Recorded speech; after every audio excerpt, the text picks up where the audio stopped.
அஸ்ஸலாமு அலைக்கும் வரஹ்மத்துல்லாஹி வபரகாத்துஹு.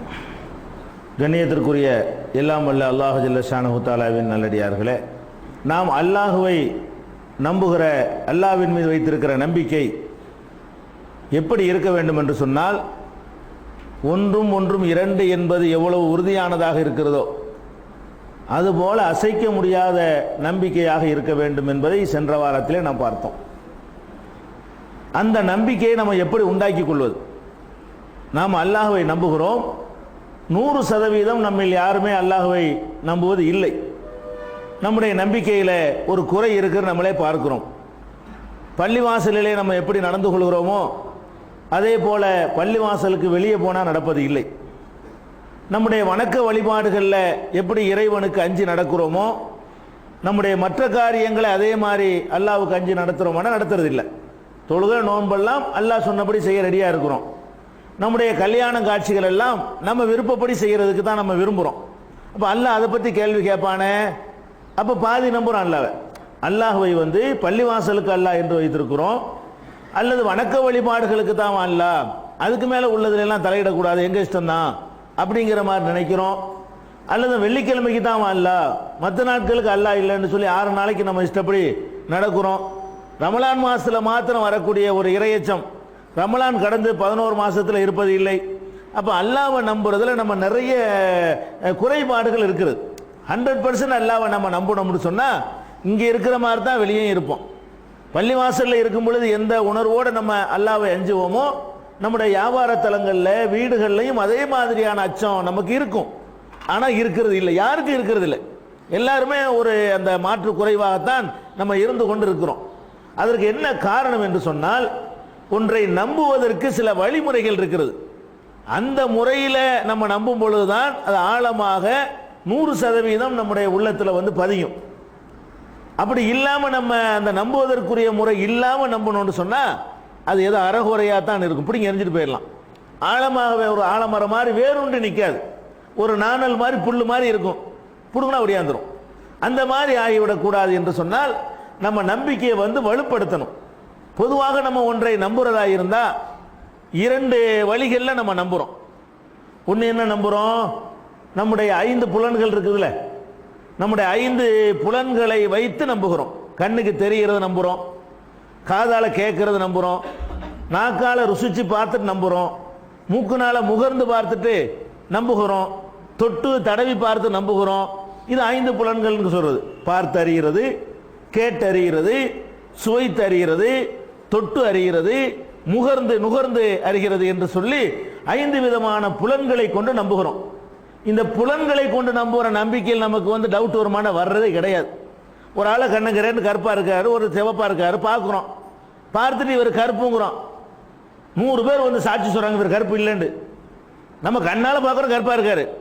100 பேர் சொல்றாங்க இல்லையா கருப்பு இல்லையா, நம்ம நம்புவோமா? அட கண்ணுக்கு முன்னாடி தெரியுது, என்னடா இல்லைங்கிறீங்க அப்படின்னு சொல்லிடுவோம். இப்போ கண்ணுக்கு முன்னாடி ஒரு வெள்ளை வெள்ளைன்னு ஒரு சுவர் இருக்கிறது, இது வெள்ளைன்னு நம்ம சொல்றோம். அவ்வளோ பேர் எதுக்கு வெள்ளை இல்லைங்கிறீங்க, நம்ம நம்ப மாட்டோம். நமக்கு தான் தெரியுது, நம்ம தான் பார்க்குறோமே. நம்ம கண்ணே கரெக்டாக சொல்லும் பொழுது அது இப்படி வெள்ளை இல்லைண்டாவும், அது வெள்ளை தான், இது கருப்பு தான், இது பச்சை தான், இவர் உயரமானவரா, இவர் குள்ளமானவர் தான் அப்படிங்கிற மாதிரி நம்ம நம்புகிறோம். இவர் தகப்பன் தான், இவர் தாய் தான், இவர் அண்ணன் தான், இவர் தம்பி தான் நம்புகிறோம். இதெல்லாம் என்னது? கண்ணால் பார்த்துட்டோம். கண்ணால் பார்த்துட்டு இவங்க தான் எங்கள் அம்மா நம்பின பிறகு இவங்க அம்மா இவங்க இல்லைன்னா ஒத்துக்கிறோமா? ஒத்துக்கிற மாட்டோம். யார் சொன்னாலும் ஒத்துக்கிற மாட்டோம். அப்போ நான் அந்த நம்பிக்கை அசைக்க முடியல பாருங்க. கண்ணால் பார்த்து ஒன்றை நம்ம நம்பும் பொழுது யார் சொன்னாலும், எந்த மௌலானா சொன்னாலும், எந்த ஒரு சேகுமார்கள் சொன்னாலும், எவ்வளவு பெரிய மக்கள் திரள் கூடி நின்று சொன்னாலும் அந்த நம்பிக்கை ஆட்டம் காண்பது கிடையாது. அதே மாதிரி காதால கேட்கணும், டே இங்க வாடான்னு கேட்குது. டே வாடான்னு கூப்பிட்டு காதில் வழங்கிருச்சு. எவனோ ஒருத்தன் கூப்பிடுறாங்கிறது வழங்குமா? அதில் டவுட் வருமா? அதில் டவுட் வராது. நம்ம காதிலே விளங்கி விட்ட காரணத்தினால் அதை வச்சு நம்புகிறோம். இப்போ கீழே உள்ளவங்க நம்ம பேசி கொண்டிருக்கிறத பார்த்தும் கேட்டு 2 வகையில் நம்புறீங்க. மேலே உள்ளவங்க கேட்டு நம்புறாங்க. ஒருத்தர் பேசிட்டு இருக்கிறாரு கீழே அப்படின்னு நம்புறாங்களா இல்லையா? அவங்க பார்க்கல, ஆனால் கேட்குறாங்க. அப்போ கேட்டு விட்டு நம்புறதுங்கிறதுக்கு அந்த நம்பிக்கையில் நமக்கு மாற்றம் வருவது இல்லை. அதே மாதிரி நாக்கெல்லாம் நக்கி பார்க்குறோம், இனிப்பா இருக்குது, இனிப்புங்கிறோம். புளிப்பு தான் 100 பேர் சொன்னா ஒத்துக்குறோமா? நம்ம நாக்கு இனிப்புன்னு ஜட்ஜ்மெண்ட் பண்ண பிறகு 4 பேரும் சொல்றோம் இனிக்கல, புளிப்பு தான், அது அட இனிக்குதுப்பா, புளிப்பு ஓடாண்டுருவோம். எவ்வளோ பேர் சொன்னாலும் ஏற்றுக்கிற மாட்டோம். நம்ம நாக்குனால் எதை சுவைக்கிறோமோ அதில் நமக்கு சந்தேகம் வருவதில்லை. நம்முடைய காதினால் எதை கேட்கிறோமோ அதில் நமக்கு சந்தேகம் வருவது இல்லை. நம்ம கண்ணால் எதை பார்க்கிறோமோ அதில் சந்தேகம் வருவது இல்லை. நம்ம எதை முகர்ந்து வாசனையை பிடிக்கிறோமோ அந்த வாசனை தான் சொல்லி இருப்போமே தவிர 1000 பேர் வேற வாசனை சொன்னாலும் நம்ம மாற போறது இல்லை. அப்ப நம்பிக்கைகள் இந்த 5 புலன்கள் சொல்றோமே, இந்த புலன்களை கொண்டு நம்ம ஒன்றை நம்பும் பொழுது அதில் நமக்கு உறுதி வரும், அசைக்க முடியாது. அப்ப அல்லாஹ் அந்த புலனுக்குள்ள வருவானா? வரமாட்டான். அல்லாஹ் அதே மாதிரி நம்புறாது. அல்லாஹ் கொண்டு நிப்பாட்டணும். ஒன்று அல்லாஹ் நம்ம பார்க்கவும் இல்லை. அல்லாஹ் சொன்னதை கேட்டோமா? அது மூசா நபி மாதிரி 1-2 பேருக்கு அல்லாஹ் அந்த பாக்கியத்தை கொடுத்தானே தவிர எல்லா மக்களுக்கும் அந்த பாக்கியம் கிடைக்காது. அல்லாஹ்வுடைய சொல்ல கேட்கவும் இல்லை, அல்லாஹ்வை கண்ணால பார்க்கவும் இல்லை. தொட்டு தடவையாவது பார்க்கறதுக்கு அல்லாஹ் ஒரு வாய்ப்பு தந்தானா? கண்ணை முடிக்க கண்ணால பார்க்க இயலாது, நான் நிக்கிற தடை பார்த்துட்டா ஒத்துக்கன்னு சொல்றதுக்கு அப்படியாவது வருவானா? அல்லாஹ்வை தொட்டு பார்க்கவும் இயலலை, அல்லாஹ்வை ருசிச்சு பார்க்கவும் இயலலை, முகர்ந்து பார்க்கவும் இயலலை. இந்த அல்லாஹ் வர்றான் கம்மன் வாசம் வருது பாருங்க அப்படின்னு சொல்ற மாதிரியாவது ஏதாவது இருக்குதா? ஒன்னையும் காணாம். அப்ப அல்லாஹ்வை நம்புவதில் இந்த 5 புலன்களை கொண்டு நம்ம நம்பாத காரணத்தினால் நமக்கு ஒரு டவுட் என்ன இருக்கு. அல்லாஹ் இருக்கான் தான், இருந்தாலும் இருப்பானோ இல்லாம இருப்பானோ இப்படிங்கிற மாதிரி நம்மளை அறியாமலே என்ன செய்யுது, ஒரு சின்ன ஒரு மாசு இருக்குதான் செய்கிறது. ஏன்னா இந்த 5 புலன்கள்ல இல்லை. இந்த 5 புலன்கள் இல்லாம இன்னொரு விஷயமாக நம்ம நம்புறோம் பாருங்க, அதுவும் மாறுவதில்லை. அது என்ன? அறிவை கொண்டு சிந்திச்சு ஆராய்ச்சி பண்ணி பார்த்துட்டு இதான்னு சொல்லி கணக்கு போட்டு பார்த்து அல்ல ஆர்கியூ பண்ணி பார்த்து வாதங்களை எடுத்து வைத்து அல்ல புற சான்றுகளை எடுத்து வைத்து அதை ஒரு யோசித்து சிந்தித்து ஒன்றை விளங்கி விட்டோம் என்று சொன்னால் அதில் அசைக்க முடியாத ஒரு நம்பிக்கை நமக்கு உண்டாயிரும். இந்த நிற்கிற இந்த ஒளிபெருக்கி இருக்கிறது, இந்த மைக் இருக்கிறது, இந்த மைக்கை தான் நம்ம பார்க்குறோம். இந்த மைக்கை ஒருத்தன் உண்டாக்கியிருப்பான், அவனை பார்க்கவே இல்லை, நம்ம யாருமே பார்க்கல. இந்த மைக்கை ஒருத்தன் தயாரிச்சிருப்பான்ல, மைக்கு கண்ணு முன்னாடி இருக்கிறத பார்க்குறோமே தவிர இந்த மைக்கை ஒருத்தன் தயாரிச்சிருப்பான் அவனை யாருமே பார்க்கல. பார்க்காட்ட கூட என்ன நம்புறோம்? இதை ஒருத்தன் தயாரிச்சிருப்பான் நம்புறோம், அவனை பார்க்கல, நம்ம இதைத்தான் பார்த்தோம். இது மைக்குன்னு நம்புறது கண்ணால் பார்த்து நம்புறது. இதை செஞ்சவன் ஒருத்தன் இருப்பான்னு நம்புறது சிந்திச்சு விளங்குறது. இதை செஞ்சவன் ஒருத்தன் இருப்பாங்கிறது அதை நம்ம பார்க்கலையே. இதை செஞ்சவன் ஒருத்தவனுடைய இந்த இதைத்தான் பார்க்குறோமே தவிர இந்த செஞ்ச ஆளை கொண்டாந்து நம்ம பார்க்கவே இல்லை. இதை இவன் கண்டுபிடிச்சான் அது தெரியாது. தெரியாவிட்டால் என்ன செய்யணும்? இது தன்னால் உண்டாவாதுல, இவ்வளவு பெரிய விஷயம் இருக்கிறது இவனை செஞ்சிருக்கணும்ல, அது விவரமா உள்ளவனா இருக்கணும்ல, ஒரு அறிவாளி இதை பத்தி ஒரு ஆற்றல் உள்ளவன் தானே செஞ்சிருப்பான், அதனால ஒருத்தன் செஞ்சிருக்கிறான், அவன் யாருன்னு நமக்கு தெரியட்டாலும் பரவாயில்லை இப்படின்னு நம்பிட்டு வைங்க. இப்போ உங்கள்கிட்ட நான் சொல்றேன், இந்த மைக் இருக்குத அது ஒத்துணுமே தயாரிக்கல, அதாவது 2 கிரிச்சிங்க அட போடா லூசுன்றீங்க. நான் உங்கள்கிட்ட சொல்றேன், இந்த மைக்கை காட்டி உங்கள்கிட்ட சொல்றேன், இது தன்னாலே உண்டாகி பக்கத்தில் நிற்கிதுங்கிறேன். யார நம்புவோமா? நம்ப மாட்டோம். ஏன் நம்ப மாட்டோம்? நம்ம சிந்திச்சு விளங்கி வச்சிருக்கிறோம், இது ஒருத்தன் செஞ்சுதான் இருக்கணும். பயங்கரமா புகை, வானத்தில் புகையா இருக்கு, பக்கத்தில் புகை மூட்டமா இருக்கிறது, நம்ம என்ன விளங்கிடுவோம்? எங்கேயும் தீப்பிடிச்சு எரியுது, தீ போய் பார்க்கல, பார்க்கறது புகை. ஆனால் எதை விளங்கிறோம்? இந்த புகை இருந்தால் நெருப்பு இல்லாமல் புகையுமா? புகைன்னா கண்டிப்பாக நெருப்பு இருக்கு, புகை அதிகமாக வேற இருக்கிறது, அதனால பெரிய அளவில் நெருப்பு பிடிச்சிருக்கணும், அதனால இவ்வளோ தூரத்துக்கு நிற்கிறது. ஏதோ ஒரு பக்கத்தில் உள்ள ஏரியாவில் அந்த திசையை வச்சு ஏரியாவை கூட சொல்லிவிடுவோம், இந்த ஏரியாவில் நெருப்பு பிடிச்சிற மாதிரி தெரியுதுன்னு சொல்றோமே. இது ஆராய்ச்சி பண்ணி சிந்திச்சு பண்ணி பார்த்தது புகையை தான். புகையை நம்புறது கண்ணை கொண்டு நம்புறோம், புகைக்கு பின்னாடி உள்ள நெருப்பை நம்புறது சிந்திச்சு நம்புறோம். அப்ப ஒன்றை வைத்து இன்னொன்றை நம்புறது இருக்கு பாருங்க, இந்த மாதிரியான நம்புகிற நம்பிக்கை இருக்கு பாருங்க, அதுவும் அசைக்க முடியாது. அதையும் அசைச்சிட முடியாது, உறுதியாக ஒருத்தர் நிற்பான். அந்த மாதிரி சொல்லி தரப்பட்ட அந்த மாதிரி முடிவு செய்யப்பட்ட நம்பிக்கைகள்ல மனிதன் தடுமாற்றம் ஏற்படுவதே இல்லை. இன்னொரு நம்பிக்கை இருக்கிறது, அது என்ன நம்பிக்கை? சிந்தனைக்கும் உள்ளது இல்லை, 5 புலன்கள்லையும் வராது, எவனும் சொன்னாங்க நம்பிக்கிறது. எது சொல்லி தந்திருக்கிறாங்க? என்ன சொல்லி தந்திருக்கிறாங்க? கழுதை குறுக்க போனா அந்த காரியம் உருப்படாது, பூனை குறுக்க போனா உருப்படாதுன்னு சொன்னாங்க. சொன்னோன்னு நம்பிக்கிட்டோம். பூனையெல்லாம் ஆராய்ச்சி பண்ணி பார்த்து மொத்தம் எத்தனை அந்த பூனை குறுக்க போயிருக்குது, எத்தனை பேர் அதில் மாட்டிக்கிட்ட ஆளுங்க, அதில் எத்தனை பேருக்கு என்னென்ன ஏற்பட்டிருக்குன்னு சென்சஸ் எடுத்து பார்த்து ஆராய்ச்சி பண்ணி பார்த்து அந்த பூனை குறுக்க போகும்போது பூனையிலேருந்து இந்த மாதிரியான ரசாயனங்கள் வெளிப்படுகிறது, அது இந்த மாதிரி அப்படிலாம் ஆராய்ச்சி பண்ணி நம்புகிறோம். எவனோ சொன்னால் ஆத்தாவோ அம்மாவோ யாரோ சொல்லியிருப்பாங்க, அல்ல ஊரில் உள்ள எவனோ கிளடு கட்ட சொல்லியிருக்கு, உடனே என்ன செய்யறது? ஆமாம் பூனை குறுக்க போனால் அது உருப்படாது, இப்படி நம்புகிறோம் பாருங்க. இதுக்கு எந்த ஒரு ப்ரூஃபும் கிடையாது. கண்ணாலையும் பார்க்கல, காதாலையும் கேட்கல, சிந்திச்சாலும் ஓட மாட்டேங்குது. பூனை குறுக்க போகிறதுக்கும் ஒருத்தர் லைஃப் வீணா போகிறதுக்கு என்னையா சம்பந்தம்? விளங்க மாட்டேங்குது. அப்போ என்ன பண்ணுது அந்த நம்பிக்கை? அது லேசாக தான் இருக்கு, இப்படி எரிஞ்சிடலாம். அதனால எரிஞ்சிருக்கிறோம். நம்ம உள்ளத்தில் அது மாதிரிலாம் சொல்லி தந்தாங்களே, அதில் நின்றுச்சா? சரியான ஆர்குமெண்ட் எடுத்து வைக்கும்போது தூக்கி எரிஞ்சிட்டு போயிடுறோம்ல, அந்த நம்பிக்கைகளை ஈஸியாக கடைப்பிடிங்க எரிஞ்சிடலாம், கடைசி பண்ணலாம். இப்போ நம்ம அல்லாஹ்வை நம்புகிற நம்பிக்கை அந்த அந்த முறையில் நம்ப முடியாது. எந்த முறையில்? 5 புலன்களை கண்ணால காதால கேட்டு தொட்டு பார்த்து முகர்ந்து ருசித்து விளங்க முடியாது. இன்னொரு நம்பிக்கை என்ன? சிந்திச்சு விளங்குறது, அது முடியும். அல்லாஹ்வை நம்ம பார்க்காவிட்டால் கூட அவனை சிந்திச்சு விளங்க முடியும். அப்படி விளங்கி இருந்தால் கூட நம்முடைய நம்பிக்கை வலுப்பற்றதா இருக்கும். ஆனால் நம்ம எப்படி விளங்கி இருக்கிறோம்னு கேட்டா, அல்லாஹ் இருக்கிறான்னு அத்தா சொன்னார், அல்லாஹ் இருக்கிறான்னு அம்மா சொன்னாங்க, அல்லாஹ் இருக்கிறான்னு அஜர்த்து சொல்லி தந்தாரு, அல்லாஹ் இருக்கிறான்னு நம்ம சமூகத்தில் எல்லாரும் ஒருத்தர் சொல்லிக்கிறாங்க, அதனால அல்லாஹ் இருக்கிறான். அப்படித்தான் நம்ம இருக்கணும். நம்ம ஆராய்ச்சி பண்ணி பார்த்து சிந்தனை செய்து பார்த்து கடவுள் ஒருத்தருக்கு தான் வேணுமா, இருக்கு இல்லைன்னு சொல்றான், அவனுடைய ஆர்கியூமெண்ட் எல்லாம் என்ன, அதுக்குரிய ரிப்ளை என்ன, அதையெல்லாம் பார்த்து விட்டா நம்ம நம்பி இருக்கிறோம். நம்ம நம்பல. நம்ம எப்படி நம்பி இருக்கிறோம்னு கேட்டா, பூனை குறுக்க போறதை நம்புற மாதிரி தான் அல்லாஹ்வை நம்பி இருக்கிறோம். பூனை குறுக்க போனால் இந்த கேடு ஏற்படும், கழுத குறுக்க போனால் இந்த நன்மை ஏற்படும், சுமங்கலியை பார்த்தா இந்த மாதிரி ஏற்படும், அமங்கலியை பார்த்தா அந்த மாதிரி ஏற்படும் என்று சொல்லி தந்திருக்கிறாங்களே, அதை எப்படி நம்ம நம்புகிறோமோ அது மாதிரி தான் அல்லாஹ்வை நம்புகிறோம். அப்படி நம்ப கூட. அதான் கோளாறுக்கு என்ன காரணம்? நம்ம ஜக்கரியா நபி மாதிரி அல்லாஹ்வை நம்ப முடியல.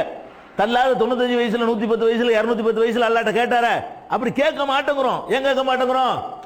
நமக்கு சொல்லித்தரப்பட்ட நம்பிக்கை சும்மா ஆய்வுக்கு உட்படாத நம்பிக்கை, ஏதோ செவி வழியாக பரம்பரையா வந்திருக்கிற நம்பிக்கை. இது அல்லாஹ்வுக்கு சரி, அல்லாஹ் இதை ஏத்துக்கிற மாட்டான். அல்லாஹ்வே நமக்கு என்ன சொல்லி தர்றான்னு கேட்டா, ஃபஅலம் அன்னஹு லா இலாஹ இல்லல்லாஹ், வணக்கத்திற்குரியவன் அல்லாஹ்வை தவிர யாரும் இல்லை என்பதை அறிந்து கொள் அப்படிங்கிறான் அல்லாஹ்.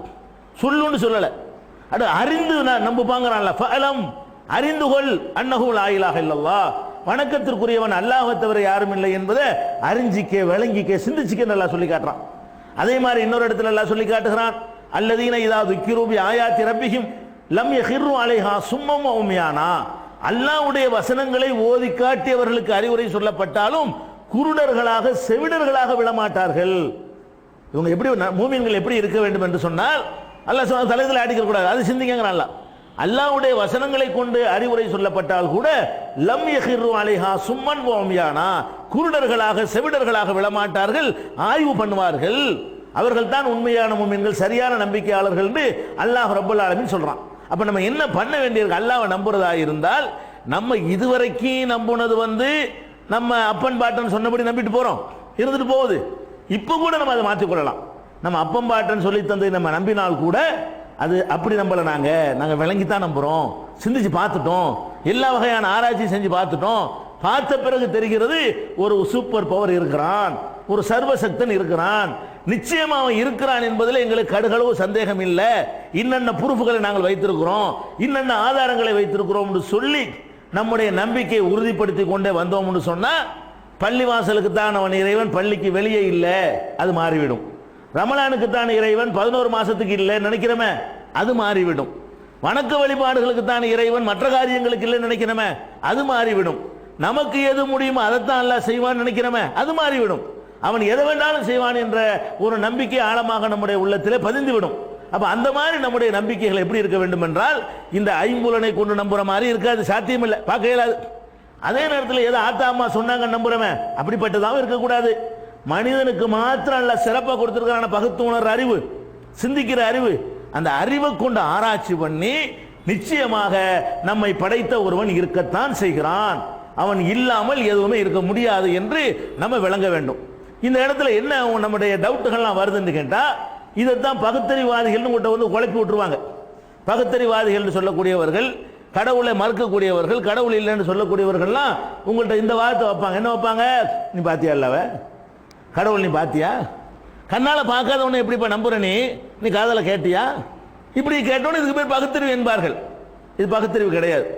கண்ணால பார்ப்பதை நம்புறதுதான் பகுத்தறிவு என்றால், ஆடு மாடு நம்புமை. இதை ஆடு, ஒரு ஆட்டை கல்ல கம்பு எடுத்து அடிக்க போய் ஓடுமா ஓடாது? அது பார்த்து நம்புதல். அது ஒரு ஆடு வருது, ஒரு கம்பு எடுத்துட்டு ஓங்குறீங்க, கிட்ட வந்தாலும் ஓட்டம் எடுத்துருத, அதுக்கு விளங்குது இவன் அடிப்பான், இந்த பொருளை கொண்டு அடிச்சா நமக்கு வலிக்கும், விளங்குதுல. அப்ப பார்த்து நம்புறதை தான் ஏத்துக்கிறவேன்னா, ஒரு ஆடு நம்பும், ஆடு நம்பும், நாய் நம்புமே. நாய் வரும்போது இப்படி குனிஞ்சு ஒரு கல்லை எடுக்கிறீங்க, ஓடி போயிருமே, தெரியல, குனிஞ்சோன்னு விளங்குதுல. அதுக்கு குனிஞ்சோன்னு என்ன விளங்குது? குனிகிறான், என்ன எடுக்க போறான், நமக்கு வேட்டை வைக்க போறான், தெரியுதா இல்லையா? அப்ப கண்ணால பார்த்து தான் நம்புவேன் சொன்னா, இது ஆடு மாடு கழுத குதிரைலாம் நம்புமா இல்லையா? இப்படி நம்பும். நம்ம பெரிய அறிவாளி நினைச்சு பேசுறாங்க, கண்ணால பாத்தியா? அப்ப கண்ணால பார்த்து நம்புறது மிருகத்தின் வேலை. கண்ணால பார்த்தா மட்டும்தான் நம்புறேங்கிறானே, அது மிருகத்துடைய வேலை. காதால கேட்டாதான் நம்புவேன். அதுவும் சத்தம் போட்டு பாருங்களேன். நீங்க வளர்க்குற நாயை கூப்பிட்டு பாருங்களேன், ஒடியாருமே. வேற ஒருத்தவங்க கூட வராத டிஃபரெண்ட் பண்ணுது, அதே விளங்குதா? இது இவன் குரல், இதான் நம்ம முதலாளி குரல், இது வேற ஒரு எதிரியுடைய குரல், விளங்குதா இல்லையா? அதே பாஷையை வேற ஒருத்தவங்க கூட வர மாட்டேங்குது, நீங்க கூப்பிட்டா மட்டும் வருதுல. ஒரு கோழிக்கு விளங்குத, ஒரு நாய்க்கு விளங்குத, ஒரு ஆட்டுக்கு விளங்குத, யானைக்கு விளங்கு, சிங்கத்துக்கு விளங்கு. ரிங் மாஸ்டர் சொன்னா மட்டும்தானே கேட்குது. அதையும் நீங்க சொல்லி பார்த்தா கேட்குமா? கேட்க மாட்டேங்குது. சிங்கம் கட்டுப்படுது, புலி கட்டுப்படுதுன்னா அவனுடைய குரலை கரெக்டா வித்தியாசமா தெரிஞ்சுக்கிறது பாருங்க. இவன் குரலுக்கு தான் நம்ம கட்டுப்படணும், இந்த குரல் வேற மாதிரி வருது. நம்ம கூட ஏமாந்துடும், அது ஏமாற மாட்டேங்குது. நம்ம கூட இந்த வார்த்தையை அர்த்தத்தை வச்சுக்கிட்டு தலையாட்டிடுவோம். அது என்ன பண்ணுது? இது வேற சவுண்டே வேற மாதிரியா இருக்குது, இது நம்ம சவுண்டே இல்லைன்னு விளங்குதா இல்லையா? அப்ப நான் காதால கேட்டு தான் நம்புவேன். காதால கேட்டு தான் மட்டும் நம்புறது மிருகத்தின் வேலை, பகத்தில் உள்ள வேலை இல்லை. காதால கேட்டு நம்பணும், இன்னொன்னே நம்பணும். அதான் மனுஷன். அப்ப கண்ணால பார்த்தும் நம்பணும், சிந்திச்சு வழங்கணும். காதால கேட்டு நம்பணும், சிந்திச்சு வழங்கணும். முகர்ந்து பார்த்து தான் நம்புவேன், அதுவும் நம்புவேன். எல்லாத்தையும் புலி பசித்தாலும் புள்ளை திங்காதுங்கிறான, தெரியல வழங்கத்தானே செய்யறதுக்கு. சரியான பசி, புளிக்கு பசி இருக்குது, 2 புல்லு கட்டை கொண்டு போடுங்களேன், திங்காது. அது நம்ம ருசிக்கு சரி வர, நம்ம நாக்குக்கு சரி, அது விளங்கிறதுல. கண்ணையும் கட்டி போட்டு கூட வச்சு பாருங்களேன், கடிச்சு பார்த்துட்டு விளங்கிடும், இது நம்ம சாமான் இல்லை இது. அப்ப ருசி அது விளங்குதா இல்லையா? அப்ப நாக்கால என்னத்தை சாப்பிடணும், என்னத்தை சாப்பிடக்கூடாது கரெக்டா தெரியுது. ஒரு தண்ணியை கொண்டு வச்சீங்கன்னா மோந்து பார்த்துட்டு சில மாடு குடிக்காம போயிடும். ஒரு மாட்டுக்கு கொண்டு தண்ணி வச்சீங்கன்னா இப்படி மூக்கு வச்சு இழுக்கும் ஒரு மாதிரியா. அதுக்கு பிடிச்ச டேஸ்டா இருந்தா தான் நாக்க வைக்கும், இல்லைன்னா என்ன செய்யும்? மூக்குனால மோந்து பார்த்து அது பாட்டு போயிட்டே இருக்குமா இல்லையா? அப்ப முகர்ந்து பார்த்து ஒரு விஷயத்தை நம்ம ஏத்துக்கிறலாம், ஏத்துக்கிற கூடாதுன்னு சொல்லி தீர்மானிக்கிறது மாட்டுக்கு இருக்கா இல்லையா? நம்மளை விட மோப்ப சக்தி நாய்க்கு ஜாஸ்தியா இருக்குங்க. இந்த இடத்துல இவன் வந்தா இந்த வரைக்கும் வந்து பஸ் வரைக்கும் வந்து ஏற வரைக்கும் விட்டுட்டு ஒழிவுதா இல்லையா? ஒரு கொலகாரம் ஒரு வீட்டில் கொலை பண்ணிட்டு ஓடுறான், ஆட்டோ பிடிக்கிற வரைக்கும் அவன் நடந்து எங்கெல்லாம் போனானோ அவ்வளவு தூரம் வரைக்கும் வந்து எங்க தடுமாறு. அவன் ஆட்டோவில் ஏறுறான் பாருங்க, அப்பதான் தடுமாறும். அவன் பஸ்ல ஏறுறான் பாருங்க, அதான் கண்டுபிடிக்க இயலாது. டயர் ரப்பர் வந்துருச்சுல, ரப்பர் வந்து மேலே ஏறினவுடனே அந்த கனெக்ஷன் கட் ஆகி போயிடுது. அது வரைக்கும் நீங்க ஓடுனதெல்லாம் என்ன செய்யும்? எவ்வளவு தூரம் ஓடல அவ்வளவு தூரம் ஓடி நின்றும். அப்ப என்ன செய்வாங்க போலீஸ்ல? இது வரைக்கும் நடந்து வந்திருக்கிறான், இங்க இருந்து ஆட்டோவிலையோ பஸ்லயோ வேன்லயோ வாகனத்திலேயோ ஏறி போயிருக்கிறான்னு சொல்லி ஒரு கெஸ் பண்ணி அந்த நேரத்தில் வந்து ஆட்டோ எது, பஸ் எது, கார் எதுன்னு கண்டுபிடி கணக்கு பண்ணி அதை இருக்கிற ஆட்டோக்கெல்லாம் பிடிச்சி இழுத்து வச்சு விசாரிக்கும் போது உண்மை வந்துருது. அப்போ நமக்கு முடியாதுல்ல, போலீஸ்காரரை பின்னாடி ஓடி போய் இந்த மோப்பம் முடிச்சு போய் சொல்ல முடியுமா? அப்ப முகர்ந்து தான் அறிவுங்கிறப்ப ஒன்றை விட நாய் கூட இருக்குத. முகர்ந்து அறிகிற அந்த ஆற்றல் எடுத்துக்கிட்டோம்னு சொன்னா நமக்கு மேல நாய்க்கு ஜாஸ்தியா இருக்குது. அப்ப நான் முகர்ந்து பார்த்தா அறிவேன், இதெல்லாம் கிடையாது. இந்த 5 புலன்களை எடுத்துக்கிட்டீர்களே, ஆனால் சில புலன்களை கேட்டறியது பாருங்க. நீங்களாம் என்னத்தை கேட்பீங்க? ஒரு குறிப்பிட்ட அளவுக்கு சத்தம் தான் கேட்பீங்க. வழங்கமா ஏதாச்சும் எப்படிங்கிற ஏதாவது வழங்கமா? உங்களுக்கு ஒன்றும் வழங்காது. நான் என்னவோ சொல்லி இருந்தாலும் வழங்காது. என்ன செய்யணும்? உங்க காதுக்கு விளங்குறதுக்கு ஒரு குறிப்பிட்ட டெசிபல் அது வரணும். அப்பதான் உங்க அந்த அந்த ட்ரம்மை வந்து கிரகிக்க முடியும். வவ்வால் இருக்கு பாருங்க, அது என்ன கிரகிக்குது? அது கண்ணு கிடையாதுல, அது பார்க்காது. கேட்டு பறந்து வேகமாக வரும். வரும்போது ஒரு சிக்னல் அடிச்சுக்கிட்டே வரும். அடித்த சிக்னல் போய்கிட்டே இருக்குன்னு வைங்க, அது பாட்டு போயிட்டே இருக்கும். போன சிக்னல் ரிட்டர்ன் ஆச்சுன்னு வைங்க, முத்திருச்சு எதுலையோ அந்த சிக்னல் வந்து போய்கிட்டே இருக்கும். செவர் இருந்துச்சுன்னு வைங்களேன், அங்கே அடிச்சு இது திருப்பி அதுக்கு வந்துடும், காது கூடியாந்துடும். அந்த சவுண்ட் நமக்கெல்லாம் கேட்காது. அவ்வளோ மெல்லிசாக ஒரு அதிர்வை ஏற்படுத்துது. அது ரிட்டர்ன் ஆகி காதில் அடித்த உடனே அப்படி திரும்பிக்கிறது தன்னால. எதிர்த்தாப்புல என்னமோ இருக்குது பார்த்துக்கிட்டு வர்றது இல்லை. அந்த அனுப்புகிற சிக்னல் வந்து ரிட்டர்ன் ஆகாமல் இருந்தால் போய்கிட்டே இருக்கும். எங்கே ரிட்டர்ன் ஆகுதோ உடனே நின்று திருப்பிக்கிறோம், டைரக்ஷனை மாற்றிக்கிறோம். அப்போ வந்து காதால கேட்கறதோட நம்ம அடிபட்டு போயிடுறோமே. நமக்கு மேலே காதால கேட்குற இதெல்லாம் நிறைய இருக்குது, அது மாதிரிலாம் பார்க்குறோம். அப்போ நம்ம பகுத்தறிவு என்ற பேரில் என்ன நம்மகிட்ட கேட்பாங்க? இந்த 5 புலன்ல இருக்குதா பார்த்து நம்ம ஒத்துக்குருவோம், கேட்டு நம்ம ஒத்துக்குருவோம், ருசிச்சு பார்த்து நம்ம ஒத்துக்குருவோம், முகர்ந்து பார்த்து நம்ம ஒத்துக்குருவோம். இப்படி எல்லாம் ஒரு ஆர்குமெண்ட்டை வைத்துக்கொண்டு அதெல்லாம் அல்லாஹ் வந்து இல்லை, அல்லாஹ் யார் பார்த்தா, எவன் பார்த்தான், இல்லாத ஏடா நம்புறீங்க அப்படின்னு சொல்றாங்களே, இது அல்ல பகுத்தறிவு. பகுத்தறிவுனா என்ன? இருக்கிற ஒன்றை வைத்து இன்னொன்றை நம்புவதற்கு பேர் தான் பகுத்தறிவு. இருக்கிறதே நம்புறதுக்கு பேர் பகுத்தறிவு கிடையாது. இருக்கிறத எல்லாம் நம்பிடும், எல்லா ஜீவன்களும் இருக்கிறத நம்பிடும். என்ன இருக்குன்னு இருக்கிறத பார்த்துட்டு இது இல்லாத இன்னொன்னு நம்புறோம் பாருங்க, அதுக்கு பேர் பகுத்தறிவு. அந்த பகுத்தறிவு அடிப்படையில் அல்லாஹ்வை நம்புறதா இருந்தால் பாத்தியா கேட்டியான்லாம் கேட்கக்கூடாது. பார்க்காமல் நம்புறோம். நம்ம காத்து இருக்குது, பார்த்தீங்களா, நீங்க நம்புறீங்களா இல்லையா? அது கூட பதில் சொல்லிடுவாங்க. அதுவும் உடம்புல படுதில்ல, உடம்பு உணர்றதில்ல, உடம்பு வந்து அந்த அந்த ஸ்பரிசத்தை உணர்தா இல்லையான்னு சொல்லிடுவாங்க. அது மாதிரி கூட வேண்டியதில்லை. இந்த ஒன்றை வைத்து ஒன்றை வழங்குறது இருக்கு பாருங்களேன். இப்போ பகல்னு வழங்குறோம், சூரியன் இருக்குன்னு வழங்குறோம். சூரியனை பார்க்காம சொல்லலாமா இல்லையா? இங்கே இருந்து கொண்ட இப்போ சூரியன் உச்சியில் இருக்குன்னு சொல்ல முடியுமா முடியாதா? வெயில பார்த்து சொல்லிவிடுங்களாம்ல. நான் பார்த்து பேசிக்கிட்டே இருக்கேன், அப்படி அப்படி மங்களாகுது, வெயிலையே காணா, சூரியன் இல்லை, மேகம் மறைச்சிருச்சுன்னு இங்கே உட்காந்து சொல்லுவேனே. மேகத்தையும் பார்க்காம சூரியனையும் பார்க்காம மறைச்சதையும் பார்க்காம இந்த ஏத்தாப்பில் உள்ள செவத்தை பார்த்துட்டு என்னால் என்ன செய்ய முடியும்? சூரியன் மறைஞ்சிருச்சா மறையலையா, மேகம் இருக்குதா இல்லையான்னு சொல்லிட முடியுமே. அப்போ இப்படியெல்லாம் விளங்குறது வந்திருக்க, இது பகுத்து உணர்ற அறிவு. இந்த மாதிரி அல்லாஹ்வை நீங்கள் பகுத்து உணர வேண்டும் என்பதற்கு அல்லாஹ் நிறைய ஒன்று ரெண்டு கிடையாது, இப்படி சிந்திச்சு நீங்கள் பார்த்தீர்களே ஆனால் அல்லாண்டு ஒருத்தன் இருக்கிறான் என்பதற்கு ஆயிரக்கணக்கான சான்றுகளை இந்த பூமியில் அல்லாஹ் இறைச்சி விட்டுருக்கிறான். ஒவ்வொரு கோணமாக நீங்கள் எடுத்து ஆராய்ஞ்சு பார்க்க பார்க்க நம்முடைய ஈமான் என்ன செய்யும்? கண்டிப்பா இருக்கிறான். கண்ணு முன்னாடி ஒருத்தர் நிற்கும் போது எப்படி நம்புவீங்களோ, நான் உங்க முன்னாடி நிற்கிறது, நீங்க என் முன்னாடி உட்கார்ந்து இருக்கிறது எப்படி ஒருத்தர் நம்புறோமோ, இப்படி நம்பக்கூடியவர்களாக நம்ம ஆவணும்னு சொன்னா அல்லாஹ் அள்ளி இறைத்திருக்கிற அத்தனை ஆதாரங்களையும் சான்றுகளையும் நம்ம என்ன செய்யணும்? ஆய்வு செய்து பார்க்க வேண்டும். அடுத்து என்ன செய்வாங்க தெரியுமா? ஒரு என்ன அந்த அல்லாஹ் இல்லைங்கிறவன் எடுத்து வைக்கிற அந்த குழப்பத்தை நீங்க விளங்கிக்கிறணும். அல்லாஹ் இருக்கிறான் நம்ம சொல்றோமா? சரி, இதை படிச்சது யாரு? அல்லாஹ். அதை படிச்சா அல்லாஹ். சூரியன் அல்லாஹ் படைச்சான். அல்லாஹ் யார் படைச்சான்? ஒரு இடத்துல நின்றீங்களா இல்லையா? இப்படி உங்கள்கிட்ட கேட்டுட்டு வந்து என்ன செய்வீங்க? பூமி அல்லாஹ் படைச்சான், சரி. வானத்தை அல்லாஹ் படைச்சான், சரிப்பா. அல்லாஹ் யார் படைச்சான்? அப்படி கால் ரசி கொடுத்துருவா யாரு? இந்த பகுத்தறிவாதின்னு சொல்லக்கூடியவங்க. பதில் இல்லை இல்லை.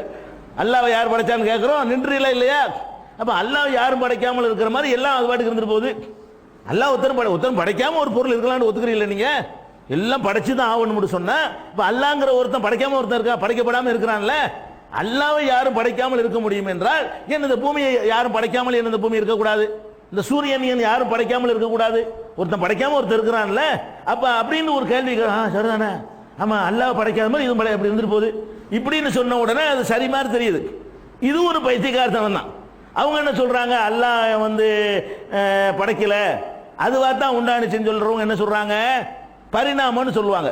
யாரு? இந்த பகுத்தறிவாதிகள் தங்களுக்கு சொல்லிக் கொள்ளக்கூடியவர்கள் பரிணாம வளர்ச்சி அப்படிம்பாங்க. என்ன பரிணாம வளர்ச்சியா? ஒரு செல்லு ஜீவனா இருந்துச்சான், அது 2 செல்லா மாறினுச்சான், அப்புறம் நிறைய செல் பிராணிகளா உருவானுச்சான், இப்படி படிப்படியா டெவலப் ஆகி ஒன்றிலிருந்து ஒன்று இப்படி வந்து இப்படி ஆயிட்டு எல்லாம் உண்டாயிடுச்சு அப்படின்னு சொல்லி ஒன்னுல இருந்து ஒண்ணா வந்துச்சான். இப்ப நம்ம இருந்தோம்ல, சரி நம்ம நான் இருக்கப்பா, எனக்கு முந்தி என்ன குரங்கு, சரி குரங்குக்கு முந்தி என்ன, அது என்ன ஒண்ணு, அதுக்கு முந்தி என்ன, அதுக்கு முந்தி என்னமோ ஒண்ணு, இப்படியே கொண்டு போய் என்ன செய்வாங்க? குருவி சின்ன கொசு வரைக்கும் கொண்டு வந்துருவாங்க.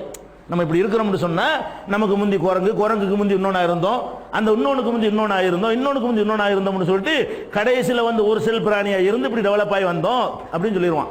அவனை திருப்பி கேட்கணும், சரி அதுக்கு முந்தி ஒரு செல் பிராணி நிப்பாட்டுவான்ல, அதுக்கு முந்தி அதான். அப்ப நீனு தானே நிப்பாட்டுற, ஒரு இடத்துல நிக்கிறே இல்லையா? அதாவது எந்த கேள்வியை நம்மள்ட்ட அவன் கேட்கிறானோ அந்த கேள்வி அவனிடத்தில் நம்ம கேட்கிற மாதிரி இருக்கக்கூடாது. அதுக்கு பேர் தான் பகுத்தறிவு. நீ என்ன கேட்ட? அல்லாஹ்வுக்கு அப்புறம் என்னன்னு கேட்டீல? நான் கேட்கிறேன், சரி எனக்கு முந்தி குரங்காத்தான் நான் இருந்தேன், சரி ஒத்துக்குருவோம். குரங்குக்கு முந்தி என்னவா இருந்துச்சு? பூனையா இருந்துச்சு, ஒத்துக்க. பூனைக்கு முந்தி என்னவா இருந்துச்சு? எலியா இருந்துச்சு, ஒத்துக்க. எலி தான் பூனையா போய், பூனை தான் குரங்கா போய் நான் ஆயிட்டேன்னு வச்சுக்கிருவோம். சரி, எலிக்கு முந்தி என்ன? ஏதோ ஒரு புழுவாச்சுங்கன்னு வச்சுக்க. அப்புறம் என்ன? அப்புறம் தான் அதான் இல்ல ரிப்பில் கிடையாது. ஒண்ணும் இல்லாம இருந்துச்சுன்னு சொன்னான்னு வைங்க, ஒண்ணும் இல்லாம இருந்துச்சுன்னு அடிபட்டு போயிடும் சித்தாந்தமே. அதனால ஏதாவது ஒண்ணு இருந்து ஆரம்பிக்கணும் வழங்குதா? அப்ப என்னன்னு கேட்டா, இல்லாம இருந்து ஒண்ணு உண்டாகுது அப்படிங்கிறது தான் விளங்குதே தவிர அவங்களுடைய ஆர்குமெண்ட்ல என்ன கேள்வி நம்மள்ட்ட கேட்கிறாங்களோ அதே கேள்வி அவங்கள்ட்ட நிக்கிறது. எந்த கேள்விக்கு அவங்களுக்கு பதில் சொல்ல முடியலையோ அப்படி ஒரு கேள்வியை கேட்கிறார்களோ அதுக்கு பேர் விதண்டாவாதம், லாஜிக் கிடையாது, அது பகுத்தறிவான வாதங்கள் கிடையாது. அதனால இப்ப இறைவன் இருக்கிறான் என்பதற்கு என்ன ஆதாரம்? அல்லாஹ் திருமறையில சொல்லி காட்டுகிறான், ஒஃபில் அர்லி ஆயாத்துல் லில் மூக்கினீன் ஒஃபி அன்ஃபுசிக்கும் அஃபலா துப்சிரூன். இந்த பூமி முழுவதும் நான் இருக்கிறேன் என்பதற்கு ஏராளமான சான்றுகளை அள்ளி இறைச்சிருக்கிறான். அல்லாஹ் சொல்றான், நான் இருக்கிறேன் நம்பணுமா நீ?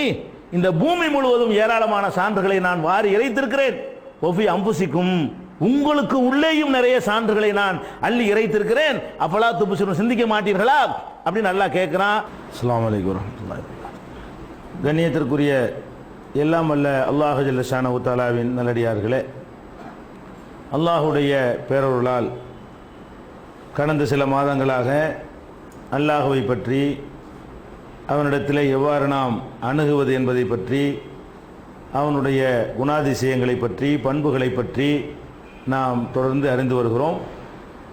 இறுதியாக அல்லாஹுவை நாம் நம்புகிற அந்த நம்பிக்கை 100% உறுதிப்படுத்தப்பட்ட நம்பிக்கையாக இருக்க வேண்டும். அல்லாஹுவை நேருக்கு நேர் கண்ணால் பார்த்த பிறகு நாம் எப்படி நம்புவோமோ அது போன்ற அளவுக்கு ஆழமாக அந்த நம்பிக்கை இருக்க வேண்டும் என்பதற்காக அல்லாஹ் திருமறை நெடுகிலும் பல சான்றுகளை வாரி இறைத்திருக்கிறான். அந்த சான்றுகள் இந்த பிரபஞ்சம் முழுவதும் பல சான்றுகளை அல்லாஹ் வாரி இறைத்திருக்கிறான். அந்த சான்றுகள் ஒவ்வொன்றாக நாம் பார்க்கின்ற பொழுது நம்மை அறியாமலேயே நிச்சயமாக ஒரு சூப்பர் பவர், ஒரு சக்தி இருந்துதான் இந்த உலகத்தை இயக்கி கொண்டிருக்கிறது என்பதை சந்தேகத்திற்கு இடமில்லாமல் நாம் அறிந்து கொள்ளலாம். முதலாக இந்த பிரபஞ்சம், இந்த உலகம் எவ்வாறு தோன்றியது என்பதை பற்றி அறிஞர்கள், விஞ்ஞானிகள், ஆய்வு செய்யக்கூடியவர்கள் சொல்லக்கூடிய கருத்தும் திருமறை குர்ஆனுடைய கருத்தும் ஏறக்குறைய ஒரே மாதிரியாகத்தான் இருக்கிறது. திருமறை குர்ஆன் சொல்லுகிறது, இன்ன சமாவாத்தி வல்லர்ல காணத்தா ரத்துக்கன் ஃபதக்னாஹுமா, வானங்கள் பூமி எல்லாமே ஒன்றாக இணைந்திருந்தன, நாம் அதை பீத்து எடுத்தோம் என்று அல்லாஹ் ரப்புல் ஆலமீன் திருமறை குர்ஆனில் சொல்லி காட்டுகிறான். பெருகிற வானம், பூமி, சூரியன், சந்திரன் எல்லாமே சேர்ந்து ஒரே ஒரு பொருளாக இருந்திருக்கிறது. அந்த ஒரு பொருளை தான் நம்ம பிச்சு எடுச்சிருக்கிறோம் சொல்லி பீத்து எடுத்தோம்னு எல்லாம் சொல்லி காட்டுகிறான். விஞ்ஞானிகள் ஆராய்ச்சி பண்ணி என்ன சொல்றாங்கன்னு கேட்டால், இதே மாதிரி எல்லாம் ஒன்றா தான் இணைஞ்சிருந்தது, ஒரு தடவை ஒரு பெரிய அளவில் ஒரு வெடிப்பு ஏற்பட்டது, வெடித்து சிதறிய பிறகுதான் பல பொருள்களாக உண்டாகிவிட்டது என்று விஞ்ஞானிகள்லாம் சொல்கிறார்கள். இப்போ சூரியன் இருக்கிறது என்றால் இந்த சூரியனோட சேர்ந்து தான் இந்த பூமி இருந்தது. இந்த பூமி இருக்குது, இது தனி ஒரு பொருள் கிடையாது, சூரியனில் ஒரு பார்ட்டு தான் இது. அதே மாதிரி புதன் இருக்கிறது, அதுவும் சூரியனில் ஒரு அங்கம்தான். வியாழன் இருக்கிறது, அதுவும் சூரியனில் ஒரு அங்கம்தான். செவ்வாய், சனி இதெல்லாம் சூரியனோட ஒரு அங்கம்தான். இப்படி 9 கிரகங்களுமே சூரியனில் சேர்ந்து ஒரு பொருளாக தான் இருந்துச்சான்.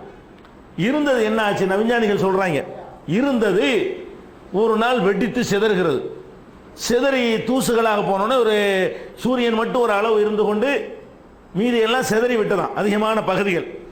இந்த சிதறி போன பகுதிகள் ஒவ்வொரு ஏரியாவில் ஒன்றா திரண்டு உருண்டை ஆகிக்கிடுச்சுங்கிறான். இந்த இடத்துல இருந்ததெல்லாம் அப்படி தூளாக சேர்ந்து ஒரு பூமி ஆகிக்கிடுச்சு. இதுக்கப்புறம் இன்னும் கொஞ்சம் தூரத்தில் வாரி இறைக்கப்பட்டதெல்லாம் வேற ஒரு கோள் ஆகி போச்சு.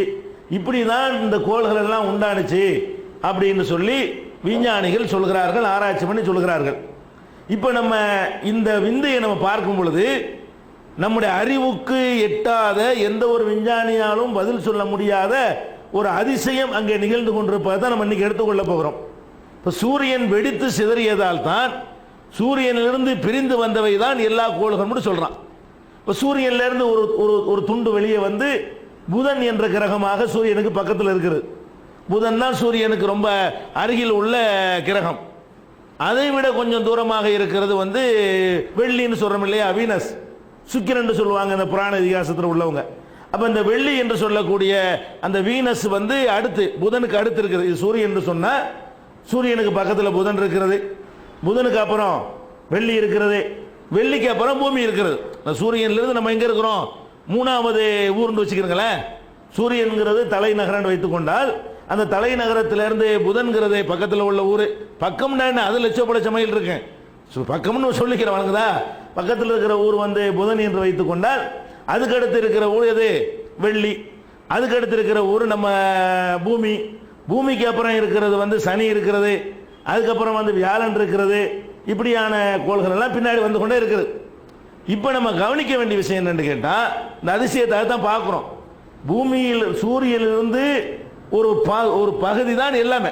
பூமியை எடுத்துக்கொண்டாலும் சூரியன்லேருந்து கலந்து கொண்ட ஒரு பகுதி, புதனை எடுத்துக்கொண்டாலும் சூரியன்லேருந்து கலந்து வந்து விட்ட ஒரு பகுதி. அது என்ன செய்யுதுன்னு கேட்டால், அந்த சூரியனுடைய தன்மை என்னன்னா சுத்திக்கிட்டே இருக்கிறது. சூரியனுடைய தன்மை என்னது, சுழன்று கொண்டே இருக்கும். சுழற்சி ஒன்று, சுத்துறது ஒன்று இருக்கிறது. சுழற்சினா என்ன, இருந்த இடத்துல இருந்தே சுத்துறது, இதுக்கு பேர் சுழற்சிமோ. இன்னொன்று சுற்றி வர்றதை வந்து சுத்துறதுமோ. வழங்குதா. இந்த சூரியனை பொறுத்த வரைக்கும் அது தன்னைத்தானே சுத்திக்கிட்டே இருக்கிறது, தன்னைத்தானே சுத்துகிறது ஒன்று. இப்போ தன்னைத்தானே சுத்துறது தான் சுழற்சின்னு சொல்லுவோம் இல்லையா. இப்படி சுழன்று கொண்டே இருக்கிற அந்த உருண்டையிலிருந்து ஒரு பொருள் பிரிஞ்சிச்சின்னு வைங்க, ஒரு பாட்டு, அதுவும் சுத்தத்தான் செய்யும். சுழன்று கொண்டே இருக்கிற ஒரு பொருள்லேருந்து ஒரு பார்ட்டு பிரிந்தால் அதுவும் சுத்தத்தான் செய்யும். அதிலிருந்து ஒரு பார்ட்டு பிரிந்தால் அதுவும் சுத்தம் தான் செய்யும். எந்த மாதிரி சுத்தும்? நம்முடைய அறிவு, நம்முடைய அனுபவம், நம்ம வாழ்க்கையில் பார்க்கிற ஏராளமான பொருள்களை வச்சு பார்த்தீங்கன்னா அது எந்த டைரக்ஷனில் சுத்துகிறதோ அதே டைரக்ஷனில் தான் அதிலிருந்து பிரிந்த பொருளும் சுத்தணும். அப்படிதான் சுத்துறதுன்னு நம்ம பார்க்குறோம். இப்போ ரயில் ஓடிக்கிட்டே இருக்கிறது, ஒரு என்ஜின் வந்து ஒரு 10 பெட்டி இழுத்து கொண்டு ஓடுகிறது. ஓடிக்கொண்டிருக்கும் பொழுது ஒரு பாதியில் கட் பண்ணீங்கன்னு வைங்க, இழுத்துட்டு இழுக்கிறதான இழுக்குது. கட் பண்ண பிறகும் கூட இது ஓடும். எப்படி ஓடும்? அதே திசையில் தான் ஓடும். கட் பண்ணணும் இப்படி ஓடாது. இழுத்துக்கிட்டு ஒரு பெட்டி வந்து சூரிய இந்த என்ஜினை கட் பண்ணி விட்டீங்க, அல்லது 10 பெட்டியில் ஒரு 5 பெட்டியை கட் பண்ணி விட்டுட்டீங்க. கட் பண்ண உடனே என்ன செய்யும்?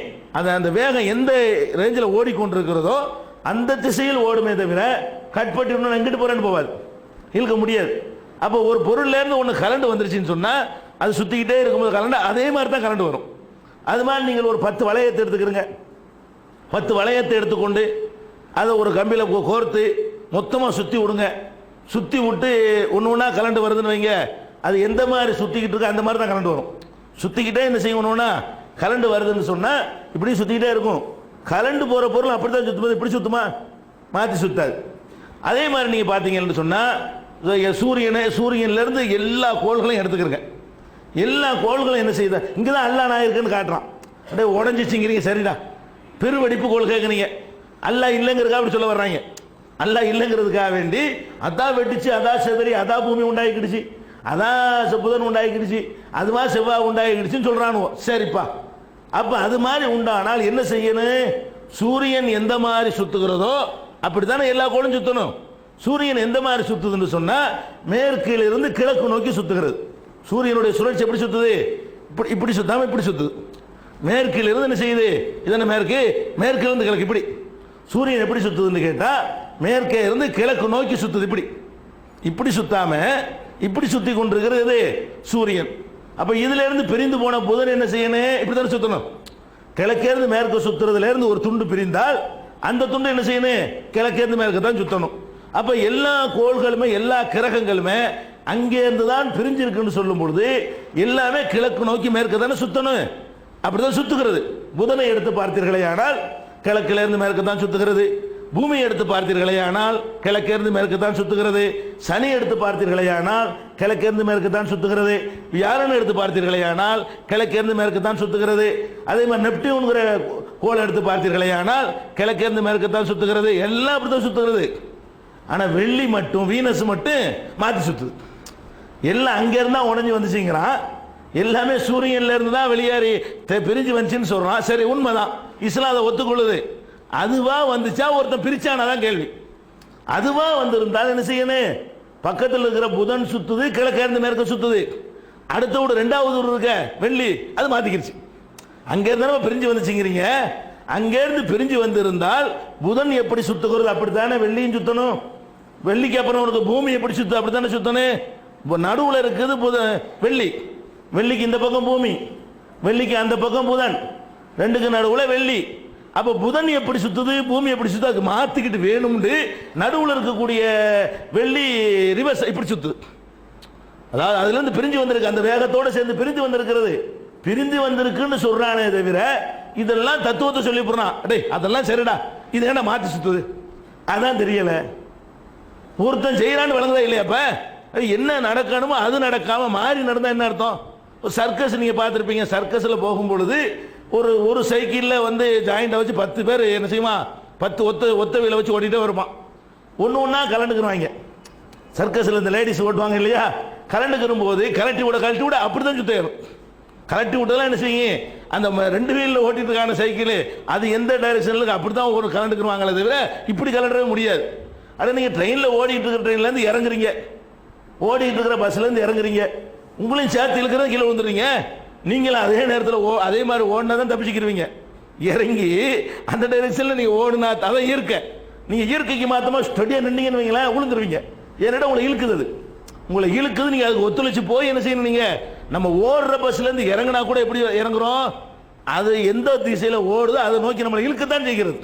அப்ப எந்த ஒரு சுழற்சி, எந்த ஒரு ஓட்டத்திலிருந்து நீங்கள் பிரிந்தாலும் அந்த சுழற்சியின் திசை, அந்த ஓட்டத்தின் திசையில் தான் பிரிந்ததும் செல்ல முடியுமே தவிர மாற்றி செல்ல இயலவே இயலாது. இதுக்கு எந்த விதமான லாஜிக்கும் கிடையாது. இதுக்கு விஞ்ஞான ரீதியாக எந்த விதமான ஒரு காரணமும் சொல்ல முடியாது. அறிவியல் பூர்வமாக ஒரு காரணம் சொல்லு, இப்படி ஒன்று உலகத்தில் ஒன்று எடுத்து காட்டு, சுற்றிக்கிட்டு இருக்கிற ஒன்றுலேருந்து பிரிஞ்சோன்னு மாற்றிக்கிட்டு சுற்றணும்.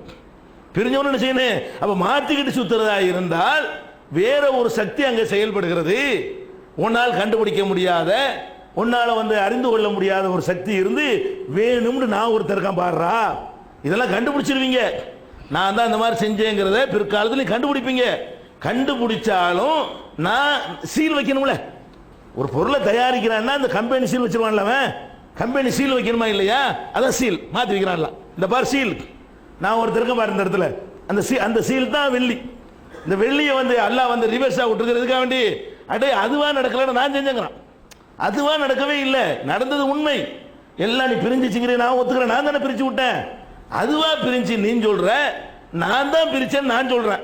என்ன ஆதாரம்? இந்த இருக்கு பாத்துக்க, நான் பிரிச்சிருக்கேன் பாரு, மாத்திருக்கேன்ல. அதுவா இருந்த பிள்ளை செய்யணும், அது இப்ப மாற்றி சுத்துங்கிறான்ல. அப்ப அந்த பிரபஞ்சத்தினுடைய அமைப்பை வைத்து சிந்திச்சு பார்த்தோம்னு சொன்னா பிரமிக்கிறோம். எப்படி இது ஒருத்தன் இருந்தானே செய்யறான், அது மட்டும் தனியா மாத்திட்டு சுத்துத. நம்ம அறிவை இப்படி சுத்தணும் தானே சொல்லுது. அப்படித்தானே உலகத்தில் உள்ள எந்த பொருளை வேண்டாலும் அப்படித்தானே பார்க்கிறோம். அதுக்கு எல்லாத்துக்கும் மாத்தமா இது நடக்குதுன்னு சொல்லும் பொழுது ஆச்சரியத்தினுடைய விளிம்புக்கு போகிறோம். அந்த இடத்துல இதை ஒரு ஒழுங்கா ஒருத்தன் சிந்தித்து பார்த்தான்னு சொன்னா கண்டிப்பா ஒருத்தர் சூப்பர் பவர் இருக்கிறான் அப்படின்னு விளங்கிக்கலாம்.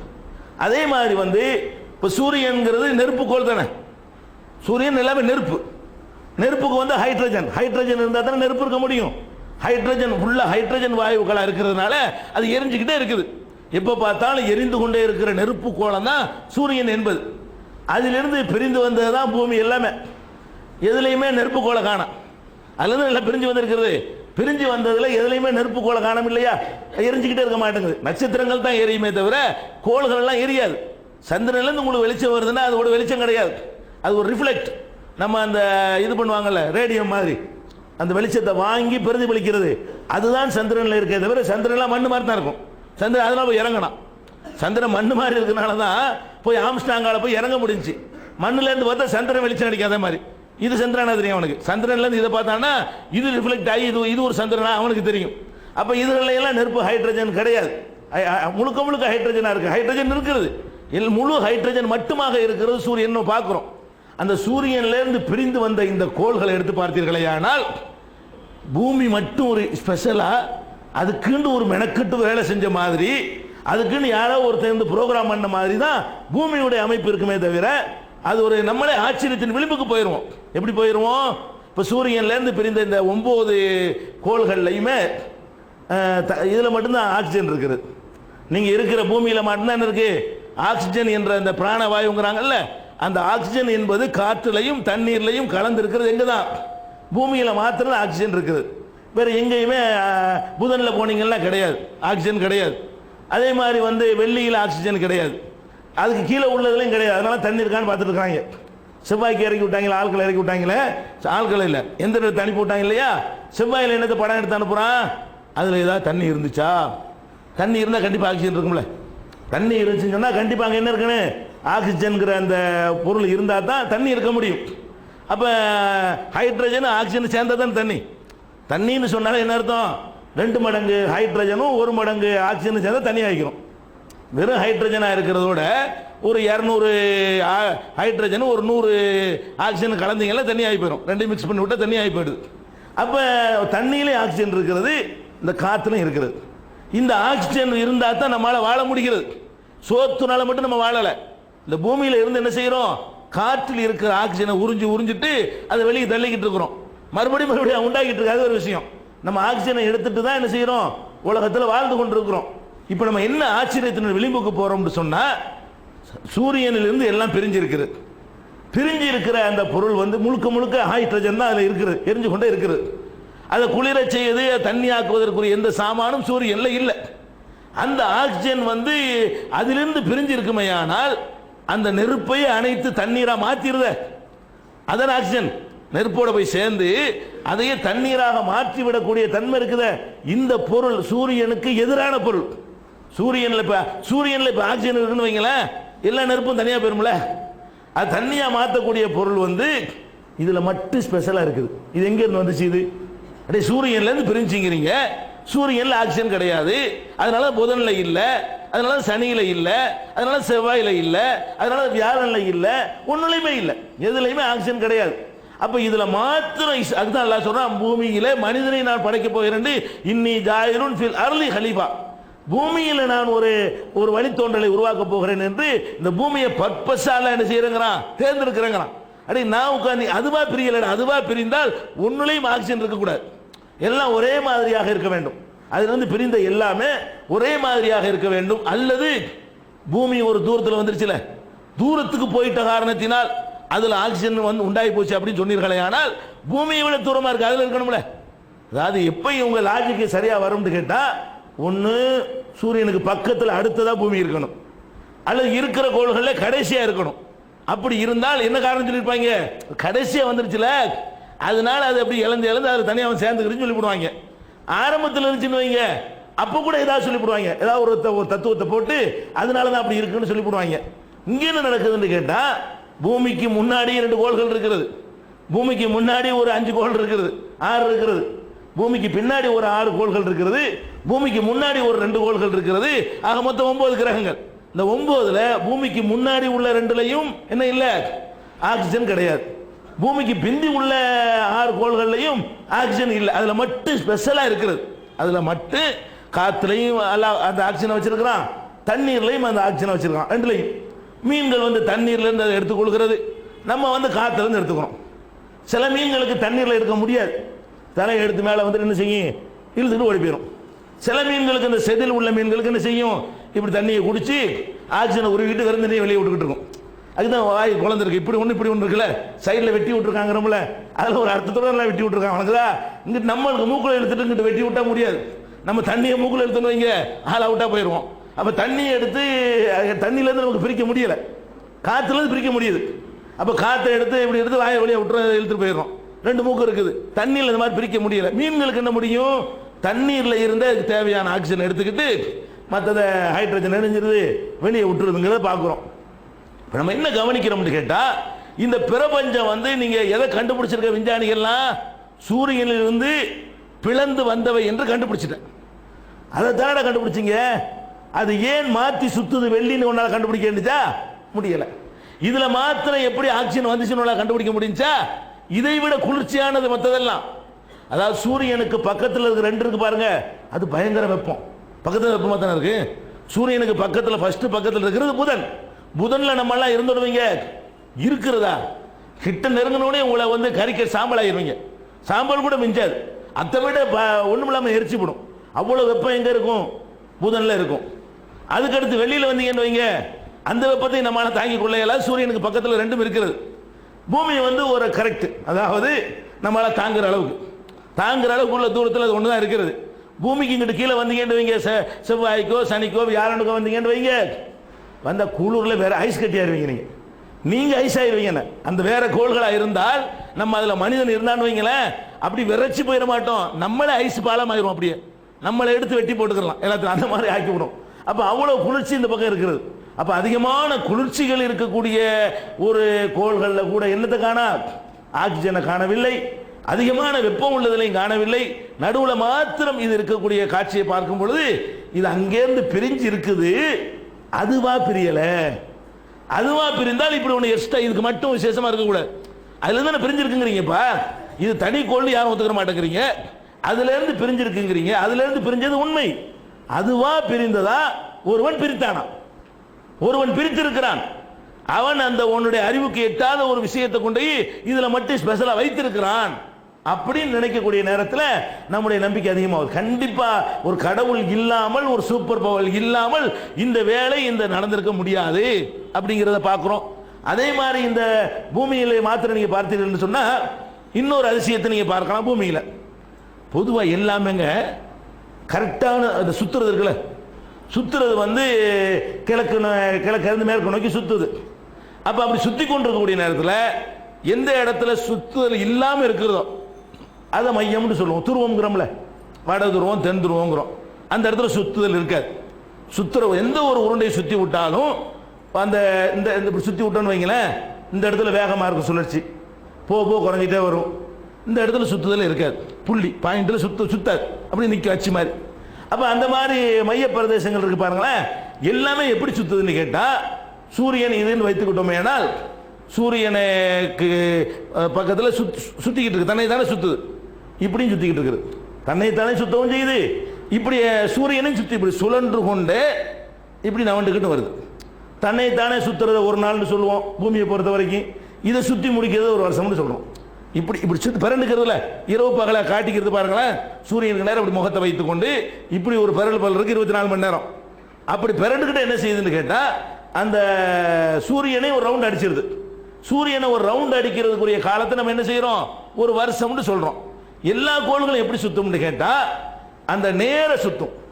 எல்லா கோள்களும் புதனாக இருந்தாலும் வியாழனாக இருந்தாலும் எல்லாமே எப்படி சுத்தும்னு கேட்டால், இந்த சூரியன் வைங்களேன், அந்த டைரக்ஷன் அப்படி நேரத்தான் சுத்துமே தவிர சாய்வா சுத்தாது. பூமி மாத்திரம்தான் 22 டிகிரி சாய்வா சுத்தும். 22 டிகிரி அதுக்கு நேரத்தை, இதுக்கு நேர சென்ற காட்டாது. சூரியனுக்கு நேர சென்ற காட்டாம இப்படி கொஞ்சம் சாஞ்சாப்புல சுத்தும். சுத்தினுடைய வேகம் வந்து இதுக்கு நேரம் இருக்காது. இந்த நேர் பகுதியிலேருந்து கொஞ்சம் சாஞ்சாப்புல சுத்துது பாருங்க. அப்படி சாஞ்சாப்புல சுத்தலேன்னு வைங்க, ஒரே மாதிரி தட்பவெப்பமாக இருக்கும். எப்போ பார்த்தாலும் 104 டிகிரியாகவே இருக்கும் சில ஏரியாவில், எப்போ பார்த்தாலும் -10 டிகிரியாக கூட இருக்கும் சில பகுதிகளில். ஏன் அது அந்த ஒரே மாதிரியா இருக்கிறதுனால. அல்லாஹ் என்ன பண்ணியிருக்கிறான்னு கேட்டால், இதில் நீங்கள் வசிக்கணுங்கிறதுக்காக வேண்டி இதை மட்டும் இப்படி கொஞ்சம் சாய்வடி ஒரு தூக்குனாப்புல சாட்சி வச்சுவிட்டான். சாட்சி வைக்கும்போது என்ன செய்யணும்னு கேட்டால், கொஞ்ச காலத்துக்கு வெயில் கூட இருக்கும், கொஞ்ச காலத்துக்கு குளிர் கூட இருக்கும், மாறி மாறி வரும். பூமத்திய ரேகைங்கிறான் பாருங்களேன், அந்த ரேகைக்கு அந்த பக்கம் ஒரு 22 டிகிரி போகும் சூரியன், இந்த பக்கம் 22 டிகிரி வரும் கொஞ்ச நாளைக்கு. அப்படி வர்ற காரணத்தினால என்ன செய்யறோம்னு கேட்டால், பலவிதமான பருவ காலம் நமக்கு வேணும். ஒரே மாதிரியான காலமாக இருந்தால் உணவு உற்பத்தி ஆக முடியாது, சிலது அழியணும், புதுசாக உண்டாகணும். கொஞ்ச நேரத்துக்கு வெயில் தான் தேவையாக இருக்கும், கொஞ்ச நேரத்துக்கு காற்று வரணும், காற்று தான் தேவையாக இருக்கும். சில நேரத்தில் வந்து பனிகள் கொட்ட வேண்டும், அது தேவையாக இருக்கும். எப்போ பார்த்தாலும் பனியை கொட்டிட்டு வைங்களேன், அப்போ மழை இயலாது. எப்போ பார்த்தாலும் 110 டிகிரி வெயில் இருக்குன்னு வைங்களேன், அப்போ வாழ்வதற்கு சாத்தியப்படாது. எப்போ பார்த்தாலும் குளிரடி மழை பெஞ்சிக்கிட்டு இருந்தாலும் சரியாக வராது. அப்படி மாறி மாறி வர வேண்டும் என்று சொன்னால், எல்லா கோள்களுக்கும் மாத்தமாக இந்த ஒரு கோளை மட்டும் ஒரு சைஸை திருப்பி வச்சது எப்படி, ஒரு இதுல இருந்து எல்லாத்தையும் பிச்சு விடுறோம், எல்லாம் ஒரே மாதிரி பிஞ்சுக்கிட்டு போகுது. ஒவ்வொரு இடத்துல ஒரு முத்திரையை எல்லாம் வைக்கிறான். வீனஸ்ல ஒரு முத்திரையை தூக்கி போடுறான், வீனஸ்ல ரிவர்ஸ் பண்ணி விடுறான். வீனஸ்ல பூமியில என்ன முத்திரையை போடுறான், அப்படி ஒரு சாட்சி விடுறான் நிமித்தி. அப்ப நிமித்தி விட்டவன் யாரு, அந்த நிமித்தி விட்டது இன்னைக்கு வரைக்கும் அப்படி இருந்துகிட்டு இருக்குது. தற்செயலடி வரல, அது இயற்கைக்கு மாத்தமாவே தெரியுது. பார்த்தா இது மட்டும் இப்படி இழக்க முடக்கா சுத்துது பூமி மாத்திரம். பூமி மாத்திரம் அந்த உருண்டைகள் இருந்தால் உங்களுக்கு புரியறதுக்கு ஈஸியாக இருக்கும். 2 உருண்டை வைத்து பார்த்தீர்களே, ஆனால் அது எப்படி சாஞ்சி சுத்துங்கிறது நம்மளே பிரமிப்பு ஆச்சரியமா பார்ப்போம். அப்போ நம்ம அந்த பூமி சூரியனிலிருந்து பிரிந்து விட்ட இந்த கோள்கள் எல்லாம் இடக்கு முடக்க என்னமா பண்ணிக்கிட்டு இருக்குது, வேணும்னு பண்ண மாதிரி தெரியுது. அப்போ அந்த இடத்துல வந்து அது எதுக்காக வேண்டிய எல்லாம் வைக்கிறான்னு கேட்டால், நான் தான் செஞ்சேன் இதை, அதான் நடக்கலை, நான் பண்ணி விட்டுருக்கிறேன், அதான் நடந்துச்சுன்னு சொன்னால் எல்லா கோள்கள் மாதிரி சுற்றி இருக்கணும். நான் தான் சாட்சி விட்டுருக்கிறேன், நான் தான் ஆக்சிஜனை கொடுத்துருக்கிறேன், நான் தான் மாற்றி சுத்த வச்சிருக்கிறேன்னு சொல்லி இந்த பிரபஞ்சத்தினுடைய அதிசயங்களை வச்சு பார்க்கும் பொழுது நம்ம பிரமிப்புடைய எல்லைக்கு போயிடுறோம். கண்டிப்பாக நம்மளால் விடை கூற முடியாத ஒரு சக்தி இருந்தால் எல்லாத்தையும் இயக்குகிறது. சில பகுத்தறிவாதிகள்னு சொல்லி நான் தான் அறிவாளி சிந்திக்க அப்படின்னு சொல்லி ஏமாத்திட்டு இருக்கிறாங்க. இவங்களெல்லாம் விட பெரிய பெரிய அறிவாளிகள் இதெல்லாம் கண்டுபிடிச்சானோல யாரு, இந்த பூமி சூரியன் கோள்கள், அவன்லாம் என்ன சொல்றான், ஒரு காடு ஒன்று இருக்காரு கண்டிப்பா. அதெல்லாம் அந்த அதிசயத்தை பார்க்கணுன்னு தெரியும். சும்மா இங்கே புஸ்தகத்தை பார்த்துட்டு இங்கே நடக்கிற சாமியார்கள் சில அட்டகாசத்தை பார்த்துட்டு கடவுள் இல்லைன்றானுவோம். இவங்க இவ்வளவுதான் இதை பகத்தறிவு. இவங்களுக்கு பெரிய பெரிய விஞ்ஞானி ஐன்ஸ்டீன் மாதிரி விஞ்ஞானிகள்லாம் என்ன பண்ணிவிட்டாங்க, ஒரு காடு இருக்கிறார், இல்லை இதெல்லாம் நடக்காண்டாங்க. ஏன்னா அது ஏற்றுக்கலன்னா அவனுக்கு பதில் சொல்ல நிறைய விஷயங்களுக்கு. ஏன்டா மாற்றி சுத்துன்னா பதில் சொல்லணும்ல, அதுக்கு பதில் தான் காடு. அவனை என்ன சொல்லிட்டு போயிடறான், பதில் சொல்ல முடியாதுல காடு, அது மட்டும் ஏன்டா சொல்லு காடு பண்றாருன்றான். அப்ப அந்த அவனை பகுத்தறிவாதி எல்லாத்தையும் ஆராய்ச்சி பண்றவன். அப்ப இது மாதிரி அல்லாஹ் வந்து இந்த பிரபஞ்சத்தில் வைத்திருக்கிற அதிசயங்கள், பூமிக்குள் வைத்திருக்கிற அதிசயங்கள், நமக்குள்ள வைத்திருக்கிற அதிசயங்கள், அவன் படைத்து போட்டிருக்கிற பொருள்கள் இருக்கிற அதில் உள்ள அதிசயங்கள் ஒவ்வொன்றாக பார்த்தோம்னு சொன்னா கண்டிப்பா கடவுள் ஒருத்தர் இருக்கிறான் என்ற உறுதியான முடிவுக்கு வர முடியும். இது போன்ற நிகழ்ச்சிகள் அதிசயங்களை அடுத்தடுத்த வாரங்கள் இன்ஷா அல்லாஹ் பார்க்கலாம். நம்முடைய நம்பிக்கை அல்லாஹ் அதிகப்படுத்துவதற்கு இந்த செய்திகளை பயனுள்ளதாக ஆக்கி தருவானாக. வாஹிரு தஅவானா அல்ஹம்துலில்லாஹ். கண்ணியத்திற்குரிய எல்லாம் வல்ல அல்லாஹ் ஜல்ல ஷானஹு தஆலாவின் நல்லடியார்களே, தன்னை மக்கள் நம்ப வேண்டும் என்பதற்காக இந்த பூவுலகிலே ஏராளமான சான்றுகளை வாரி இறைத்திருக்கிறான் என்பதை பற்றி சென்ற வாரம் நாம் பார்த்தோம். ஒஃபில் அர்லி ஆயாத்துல் லில் மூக்கினீன் ஒஃபி அம்புசிக்கும் அஃபலா துப்சிரூன். இந்த பூ உலகிலே, பூமியிலே சிந்திக்கிற மக்களுக்கு நிறைய சான்றுகள் இருக்கின்றன, உங்களுக்கு உள்ளேயும் நிறைய சான்றுகள் இருக்கின்றன, நீங்கள் சிந்தித்து பார்க்க மாட்டீர்களா என்று அல்லாஹ் ரப்புல் ஆலமீன் நம்மை பார்த்து கேட்கிறான். இப்படி சிந்தித்து பார்ப்பதன் மூலமாக அல்லாஹ் இருக்கிறான் என்ற நம்பிக்கை முன்பு இருந்ததை விட நமக்கு அதிகமாகின்ற அளவுக்கு அற்புதமான சான்றுகளை எல்லாம் அல்லாஹ் இந்த மண்ணுலகிலே, பூ உலகிலே வாரி இறைத்திருக்கிறான். அதுல முக்கியமான ஒரு சான்றை இந்த வாரத்தில் நாம் பார்க்கலாம். இந்த பூ உலகை சுற்றி இருக்கிற 3/2 சுற்றி வளைத்திருக்கிற கடலை எடுத்துக்கொண்டீர்களே, ஆனால் இந்த கடலுக்குள்ளே நிறைய அதிசயங்களை அல்லாஹ் உருவாக்கி வைத்திருக்கிறான். அந்த அதிசயங்கள் இருப்பதை இன்றைய நவீன விஞ்ஞான உலகம் இப்போதுதான் கண்டுபிடித்து சொல்கிறது. இதையெல்லாம் ஏற்கனவே அல்லாஹ் ரப்புல் ஆலமீன் இந்த கடலுக்குள்ளே இவ்வளவு அதிசயங்களை நான் ஏற்படுத்தி வைத்திருக்கிறேன் என்று பட்டியலிட்டு சொல்கிறார். அதுல முக்கியமான ஒரு அதிசயம் என்னவென்றால், கடல்கள் பல கடல்கள் இருக்கின்றன. இந்த கடல்கள் எல்லாம் ஒன்றோடு ஒன்று ஒட்டி கொண்ட நிலையில் இருக்கின்றன. எல்லாம் கடல் தான். இப்ப சென்னை இருக்கிறது, காஞ்சிபுரம் மாவட்டம் இருக்கிறது சொன்னால் ரெண்டும் ஒட்டி கொண்டுதான் இருக்கும், பக்கத்து பக்கத்தில் இருக்கும். ஆனா இதை சென்னை சொல்லுவோம், அதை காஞ்சிபுரம் சொல்லிடுவோம். இதே மாதிரி கடல்களும் ஒன்னோட ஒன்று சேர்ந்து இருந்தாலும் கடல்களை அல்லாஹ் பிரிச்சிருக்கிறான். இது நம்ம பிரிக்கிறோம். இது சென்னை மாவட்டம், இது காஞ்சி மாவட்டத்துக்கு எந்த ஒரு டிஃபரெண்டும் இருக்காது. மண்ணிலையோ மற்ற விஷயங்கள்ல வித்தியாசங்கள் இருக்காது. கடல் அல்லாஹ் எப்படி பிரிச்சிருக்கிறான்னு கேட்டா, ஒரு கடலுக்கும் இன்னொரு கடலுக்கு மத்தியில் உள்ள உப்புடைய அளவு இருக்குல்ல, அது அதிகமா இருக்கும். ஒண்ணுல கம்மியா இருக்கும் அடர்த்தி. ஒண்ணுல அதனுடைய ஆக்சிஜன் கூடுதலா இருக்கும், ஒண்ணுல குறைவா இருக்கும். இப்படி பலவிதமான ஏற்பாடுகளை வித்தியாசமா அல்லாஹ் ஆக்கி வச்சிருக்கிறான். இந்த கடல்கள் ஒட்டி கொண்டு இருந்தாலும், ஒன்னோட ஒன்று முட்டி கொண்டு இருந்தாலும், அலைகளால் ஒன்னோட ஒன்று பின்னி பின்னி கொண்டு இருந்தாலும் ரெண்டு சேர்றது கிடையாது. சேர்ந்துருணுமா இல்லையா? அதான சாதாரண நம்ம பகுத்தறிவு பிரகாரம் என்ன நடக்கணும்னு கேட்டால், 2 தண்ணீரை எடுத்துக்கொண்டு, ஒரு உப்பு தண்ணி எடுத்துக்கொள்ளுங்கள், ஒரு சாதாரண உப்பு இல்லாத தண்ணி எடுத்துக்கொள்ளுங்கள், ரெண்டையும் போட்டு கலக்கினீர்களே ஆனால் ரெண்டுலையும் ஈவனா அந்த உப்பு பகிர்ந்து கொள்ளும், ஒரு தண்ணி ஆயிரும். இது தனியா அது தனியா இருக்காது. பாலோடு தண்ணீரை கலந்தால் அப்படித்தான். என்ன தண்ணீரை போட்டு குளுக்கினா தான் என்ன தனியாகவும் தண்ணீர் தனியாகவும் இருக்கும். தண்ணீருடைய எந்த வகையான தண்ணீரை எந்த வகையான தண்ணீரோடு நீங்கள் கலந்தாலும் ரெண்டும் சேர்ந்து மூணாவது ஒரு தண்ணீரை தான் ஆகுமே தவிர இது தனியா அது தனியா பிரிஞ்சிடாது. ஆனா இந்த கடல்ல அல்லாஹ் என்ன ஏற்படுத்தி வச்சிருக்கிறான்னு கேட்டா, பக்கத்து பக்கத்துல சில இடங்கள்ல 3 கடல்கள் எல்லாம் சங்கமிக்கிற இடங்கள்லாம் இருக்கிறது. நம்ம தமிழ்நாட்டில் கூட கன்னியாகுமரியில கூட என்ன இருக்கிறது, 3 கடல்கள் ஒரு இடத்துல ஒன்னா சேர்ந்திருக்கும். அங்க முக்கூடல் 3 கடலும் சேர்ந்து இருக்கக்கூடிய இடம். அதுல ஒவ்வொரு கடலுடைய தன்மையும் அதனுடைய அடர்த்தியும் அதனுடைய உப்பும் அதில் கிடைக்கக்கூடிய பொருள்களை எடுத்து பார்த்தீர்களே ஆனால் பெருத்த வேறுபாடு இருப்பதை இன்றைய விஞ்ஞானிகள் ஆராய்ச்சி பண்ணி இது ஏன் இப்படி நடக்குன்னு உங்களுக்கு புரிய முடியல. நீங்க கன்னியாகுமரிக்கு போய் பார்த்தாலும் உங்களுக்கு தெரியும், சும்மா அமைதியா குளம் மாதிரி இருக்காது. இந்த பக்கம் ஒரு அலை இப்படி முட்டும் அப்படி ஒன்று முட்டும், 3 கடல் இருக்கிறவனே பார்க்கலாம். அந்த அலை அடிக்கிற விதத்தை வைத்துக் கொண்டு இப்படியே அலை அது ஒரு கடல், அப்படி ஒன்று குறுக்க ஒன்று வந்துச்சுன்னா அது வேற கடல் அர்த்தம், அது வேற பக்கம் தள்ளுதுன்னு அர்த்தம். அப்படி அந்த அலைகள் முட்டி மோதுவதை பார்த்து விட்டு இதுல 3 கடல் இருக்கிறத உறுதி செய்கிறார்கள். ஆனா ஆராய்ச்சி பண்ணி பார்க்கக்கூடிய நேரத்தில் அந்த கடல்களுக்கு மத்தியில் இந்த வேறுபாடு இருக்கிறது. இங்கதான் நம்ம அறிவு தோத்து போயிடுது. இதை அல்லாஹ் சான்றா சொல்லி காட்டுறான். இப்பதான் கண்டுபிடிக்கிறாங்க. அல்லாஹ் என்ன சொல்லி காட்டுறான், அம்மன் ஜஅலல் அர்ல கராரன் வஜஅல ஃபீஹா ரவாசிய வஜஅல பைனல் பஹரைன் ஹாஜிஸா ஐலாஹுமா அல்லாஹ். அல்லாஹ் கேட்கிறான், இந்த பூமியை ஒரு நிலைத்த தன்மை உடையதாக ஆக்கியவன் யார்? இதிலே மலைகளை நிறுவியவன் யார்? 2 கடல்களுக்கு மத்தியிலே தடுப்பை ஏற்படுத்தியவன் யார்? அல்லாஹ்வோடு வேறு கடவுள்கள் இருக்கிறார்களா? அல்லாஹ் கேட்கிறான். வஜஅல பைனல் பஹரைன் ஹாஜிஸா, 2 கடல்களுக்கு மத்தியிலே தடுப்பு சுவரை ஏற்படுத்தி இருப்பவன் யார்? என்னோடு வேற கடவுளா என்று அல்லாஹ் ரப்பல் ஆலமீன் திருமறை குர்ஆனில் கேட்கிறான். அதே மாதிரி இன்னொரு இடத்தில் கேட்கிறான், மரஜல் பஹ்ரைன் யல்தகியான், 2 கடல்கள் ஒன்றோடு ஒன்று சந்திக்கின்றன, சேர்ந்து கொண்டிருக்கின்றன. பைனஹுமா பர்ஸகுன், 2க்கு மத்தியில பர்ஸக் இருக்கிறது, திரை இருக்கிறது, கண்ணுக்கு தெரியாத உங்களுடைய ஆய்வுகளுக்கு எட்டாத ஒரு தடுப்பு சுவர் இருக்கிறது. லா யபகியான், ஒன்றோடு ஒன்று கலந்து விடாது, அது அந்த இடத்தை இது போய் சேராது, இது வந்து அதுக்குள்ள வராது என்று அல்லாஹ் ரப்பல் ஆலமீன் திருமறை குர்ஆன்ல சொல்லி காட்டுகிறான். அப்ப நம்ம இந்த இடத்துல என்ன சிந்திக்க வேண்டும் என்றால், கடல்கள் அது தண்ணி, ரெண்டுமே தண்ணீர், இரண்டு தண்ணீர்கள் ஒன்றாக பக்கத்து பக்கத்தில் இருக்கின்றன. ஒவ்வொரு வினாடி நேரமும் கலக்கப்படுகின்றன. ஒவ்வொரு வினாடி நேரமும் ரெண்டும் சேர்வதற்குரிய வேலையெல்லாம் நடந்து கொண்டே இருக்கிறது. ஆனாலும் சேர மாட்டேன் என்கிறது. நான் தனிதான் நீ தனிதான் சொல்கிறது. இது எந்த விதமான சயின்ஸுக்கோ எந்த விதமான அறிவுக்கோ எந்த விதமான விஞ்ஞானத்துக்கோ இந்த புதிருக்கு விட கிடைக்காது.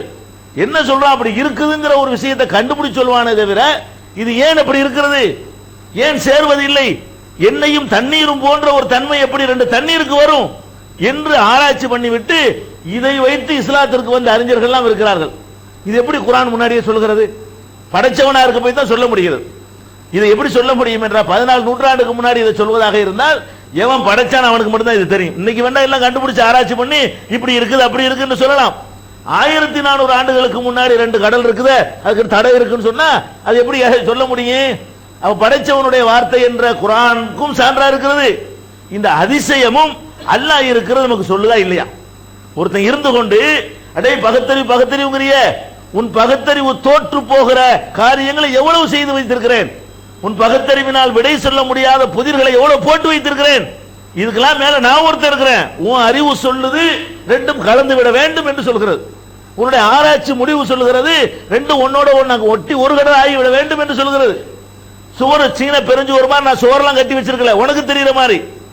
உனக்கு தெரியாத விதத்தில் நான் ஒரு தடுப்பை போட்டு வச்சிருக்கிறேன், பர்சக போட்டு வச்சிருக்கிறேன் அப்படின்னு அல்லாஹ் சொல்லி காட்டுறானே, இது அதிசயமா இல்லையா? இந்த ஆச்சரியத்திற்கு பின்னாடி அல்லாஹ் இருக்கிறானா இல்லையா? இதை பார்க்கிறோம். நிச்சயமா ரப்பல் ஆலமீன் கண்டிப்பா இதையெல்லாம் படைச்சு பராமரிக்கிற ஒரு சூப்பர் பவர் இருக்கிறான். அவன் இல்லாமல் இந்த அதிசயம் நடக்காது. கண்ணுக்கு முன்னாடி ஒரு அதிசயம் நடக்கிறது. அற்புதங்களை நபிமார்கள் வந்து செய்து காட்ட வேண்டிய அவசியமே கிடையாது. இப்ப நான் அல்லாஹ் போட்டு வச்சுக்கிற அற்புதத்தை நம்ம பார்த்து பார்த்து கண்டுபிடிச்சிட்டு போயிடலாம். அந்த காலத்தில் அறிவு இல்லாத காலத்துக்கும் நபிமார்கள் வந்து அதை செஞ்சு காட்டினாங்க. அதை வச்சு அல்லாஹ் இருக்கு நிரூபிச்சாங்க. கைத்தடியை போட்டாங்க, பாம்பா மாறுச்சு. இதெல்லாம் சின்னது. இதை விட பெரிய அதிசயங்களை அல்லாஹ் ஆல்ரெடி செஞ்சு வச்சிருக்கிறான். அந்த காலத்து மக்களுக்கு அறிவு ஆராய்ச்சி இல்லாத காலமா இருந்ததனால் அதையெல்லாம் கண்டுபிடிக்க முடியல, கடல்களை ஆராய்ச்சி பண்ண முடியல. சின்ன சின்ன அற்புதத்தை செஞ்சு காட்ட இருந்துச்சு, அதான் அந்த காலத்தில் செஞ்சாங்க. அல்லாஹ் செஞ்சு காட்டுற அற்புதம் நம்ம அதோட பெரிய அற்புதத்தை பார்த்து கொண்டிருக்கிறோம். மூசா நபியுடைய சமுதாயம் பார்த்த அற்புதத்தை விட, ஈசா நபி காலத்தில் வாழ்ந்த மக்கள் பார்த்தாங்களே அந்த அதிசயத்தை விட, நபிகள் நாயகம் ஸல்லல்லாஹு அலைஹி வஸல்லம் காலத்தில் சில அற்புதங்களை அவங்க செஞ்சாங்களே அதை பார்த்தாங்களே சஹாபாக்கள், அதை விட பெரிய பெரிய பெரிய அற்புதங்களை ஒவ்வொரு நாளும் பார்த்து கொண்டிருக்கிறோம். அல்லாஹ் நம்ம கண் முன்னாடி காட்டுறா, நான் இருக்க பாடுறா. நபி அனுப்பாமலையே, இறை தூதர் அனுப்பாமலையே, அவர் வழியா செய்து காட்டாமலையே, நிரந்தரமா இருக்கக்கூடிய வகையில் அதெல்லாம் செய்வாங்க, முடிஞ்சு போயிடும். அந்த கைத்தறி இப்ப எங்க? மூசா நபி அவர்கள் கைத்தறி வைத்திருந்தார்கள், பாம்பா கைத்தறி. அந்த பாம்பு எங்க இல்ல, ஆனா இது இருக்குது. இந்த அல்லாஹ் படைக்கிற காலத்திலிருந்து அல்லாஹ் படைச்ச காலத்திலிருந்து இன்னைக்கு தேதி வரைக்கும் அது இருந்து கொண்டே நிலையான என்றென்றும் நீடித்திருக்கக்கூடிய அற்புதங்களை அல்லாஹ் ரப்பல் ஆலமீன் இந்த பூ உலகில பரத்தி வச்சுக்கிறான். இது ஒரு பெரிய அற்புதம். இது கடலுக்கு உள்ள பெரிய அதிசயத்தை பார்க்கிறோம். அதே மாதிரி இன்னொரு அற்புதத்தை இந்த கடலுக்கு நீங்கள் பார்க்கலாம். என்ன பார்க்கிறோம்? எந்த ஒரு இடத்துல நீர் வந்து தேங்கி கிடந்தாலும் கட்டி கிடந்தாலும் ஒரு குறிப்பிட்ட அளவோட நாசமாயிரும். தண்ணீருடைய தன்மை என்னன்னு கேட்டா, நீங்க புழங்காம இருந்தாலும் சரி, அதை பயன்படுத்தாம இருந்தாலும் சரி, குளிக்காம இருந்தாலும் சரி, அதுல துணி துவைக்காம இருந்தாலும் சரி, ஒரு இடத்துல தண்ணீர் தேங்கி கிடச்சுன்னு சொன்னா ஒரு குறிப்பிட்ட காலத்தில் என்ன செய்யறது? நாசமாயிரும். கிருமிகள் பரவ ஆரம்பிச்சிடும், பலவிதமான கேடுபாடுகள் வர ஆரம்பிச்சிடும், பாசிகள் படிய ஆரம்பிச்சிடும். அல்லாஹ் என்ன பண்ணிருக்கான்? அந்த கடலுக்குள்ள கிருமி நாசினி உள்ள வச்சிருக்கான். வேணும்னு உப்பாக்கி வைக்கிறான். அவ்வளவு போய் நம்ம யூஸ் பண்ண போறோமா? கடல் உள்ள உப்புல வந்து 0.5% கூட நமக்கு தேவைப்படாது. அல்லாஹ் என்ன பண்றான்னா, கடலுக்குள்ள வந்து எந்த விதமான எத்தனை கோடானு கோடி ஆண்டுகளாக அதுல கிருமிகள் இல்ல, நாற்றம் வரல. கடலுக்கே உள்ள ஒரு வாடை இருக்குமே தவிர கூவம் வாடை வருமா? கூவத்து கூட காலி பண்ணிட்டு போச்சுங்க. நீங்க நடக்க முடியுதுங்க. இப்ப கூவத்துக்கு போனீங்கன்னா கூவத்துல இந்த வாசனை நேற்று இருக்கிற வாசனைச்சா முந்தா நாள் இருந்துச்சா, ஆட்கள் அள்ளிட்டு போனதோட கூவத்தை அள்ளிக்கிட்டு போயிடுச்சு. இப்ப கூவத்துக்கு போனோம்னா கமகமன் இருக்கிறது. இன்னைக்கு கூவத்து பக்கத்துல இடங்கள்லாம் ஏறிக்கு திரட்ட பாருங்க. அல்லாஹ் செய்யற அதிசயத்தை பாருங்க. கூவத்துக்கு பக்கத்தில் ஒரு மனுஷன் கிட்ட போக முடியாது. இன்னைக்கு வேணா போய் பாருங்க, அந்த கூவம் தான் இருக்கான்னு பாருங்க. பாலத்தில் நின்று வரலாம். அந்த மாதிரி அது இருக்கலாம் வாரி வாரிச்சு அள்ளிட்டு போச்சு. ஆட்கள் அள்ளிட்டு போன மாதிரி என்ன பண்ணிருச்சு, இந்த அசிங்கத்தையும் சேர்த்து அள்ளிட்டு போய் கிளீன் பண்ணி விட்டுருச்சு. அந்த மாதிரி எல்லாத்தையும் சுத்தப்படுத்தக்கூடிய ஒரு கிருமி நாசினியை அல்லாஹ் ரப்பல் ஆலமீன் அந்த கடலுக்குள் வைத்திருக்கிறானே, இதன் மூலமாக அந்த தண்ணீரை வந்து யூஸ் ஆக வைக்கிறான். அல்லாஹ் நமக்கு காலகாலத்துக்கு பயன்பட வைக்கிறான். அது நாரி போச்சுன்னு வைங்க, அதை சுத்தப்படுத்த இப்ப என்ன பண்றது, எப்படி வாழ்றது? அதுல இருந்து வாடை கிளம்ப ஆரம்பிச்சுன்னா அதுல நம்மளாம் செத்து போயிருவோமே. சாதாரண ஒரு கூவத்துல வர்ற வாடை ஒரு 20 கிலோமீட்டர் சுற்றளவுக்கு அடிக்குதுன்னு சொல்றோமே, அப்ப கடல் பூரா நாசமா போச்சுன்னு சொன்னா உலகத்தில் வேணா வாழ முடியுமா? அப்படி ஒரு அதிசயத்தை எல்லாம் வச்சிருக்கிறான்.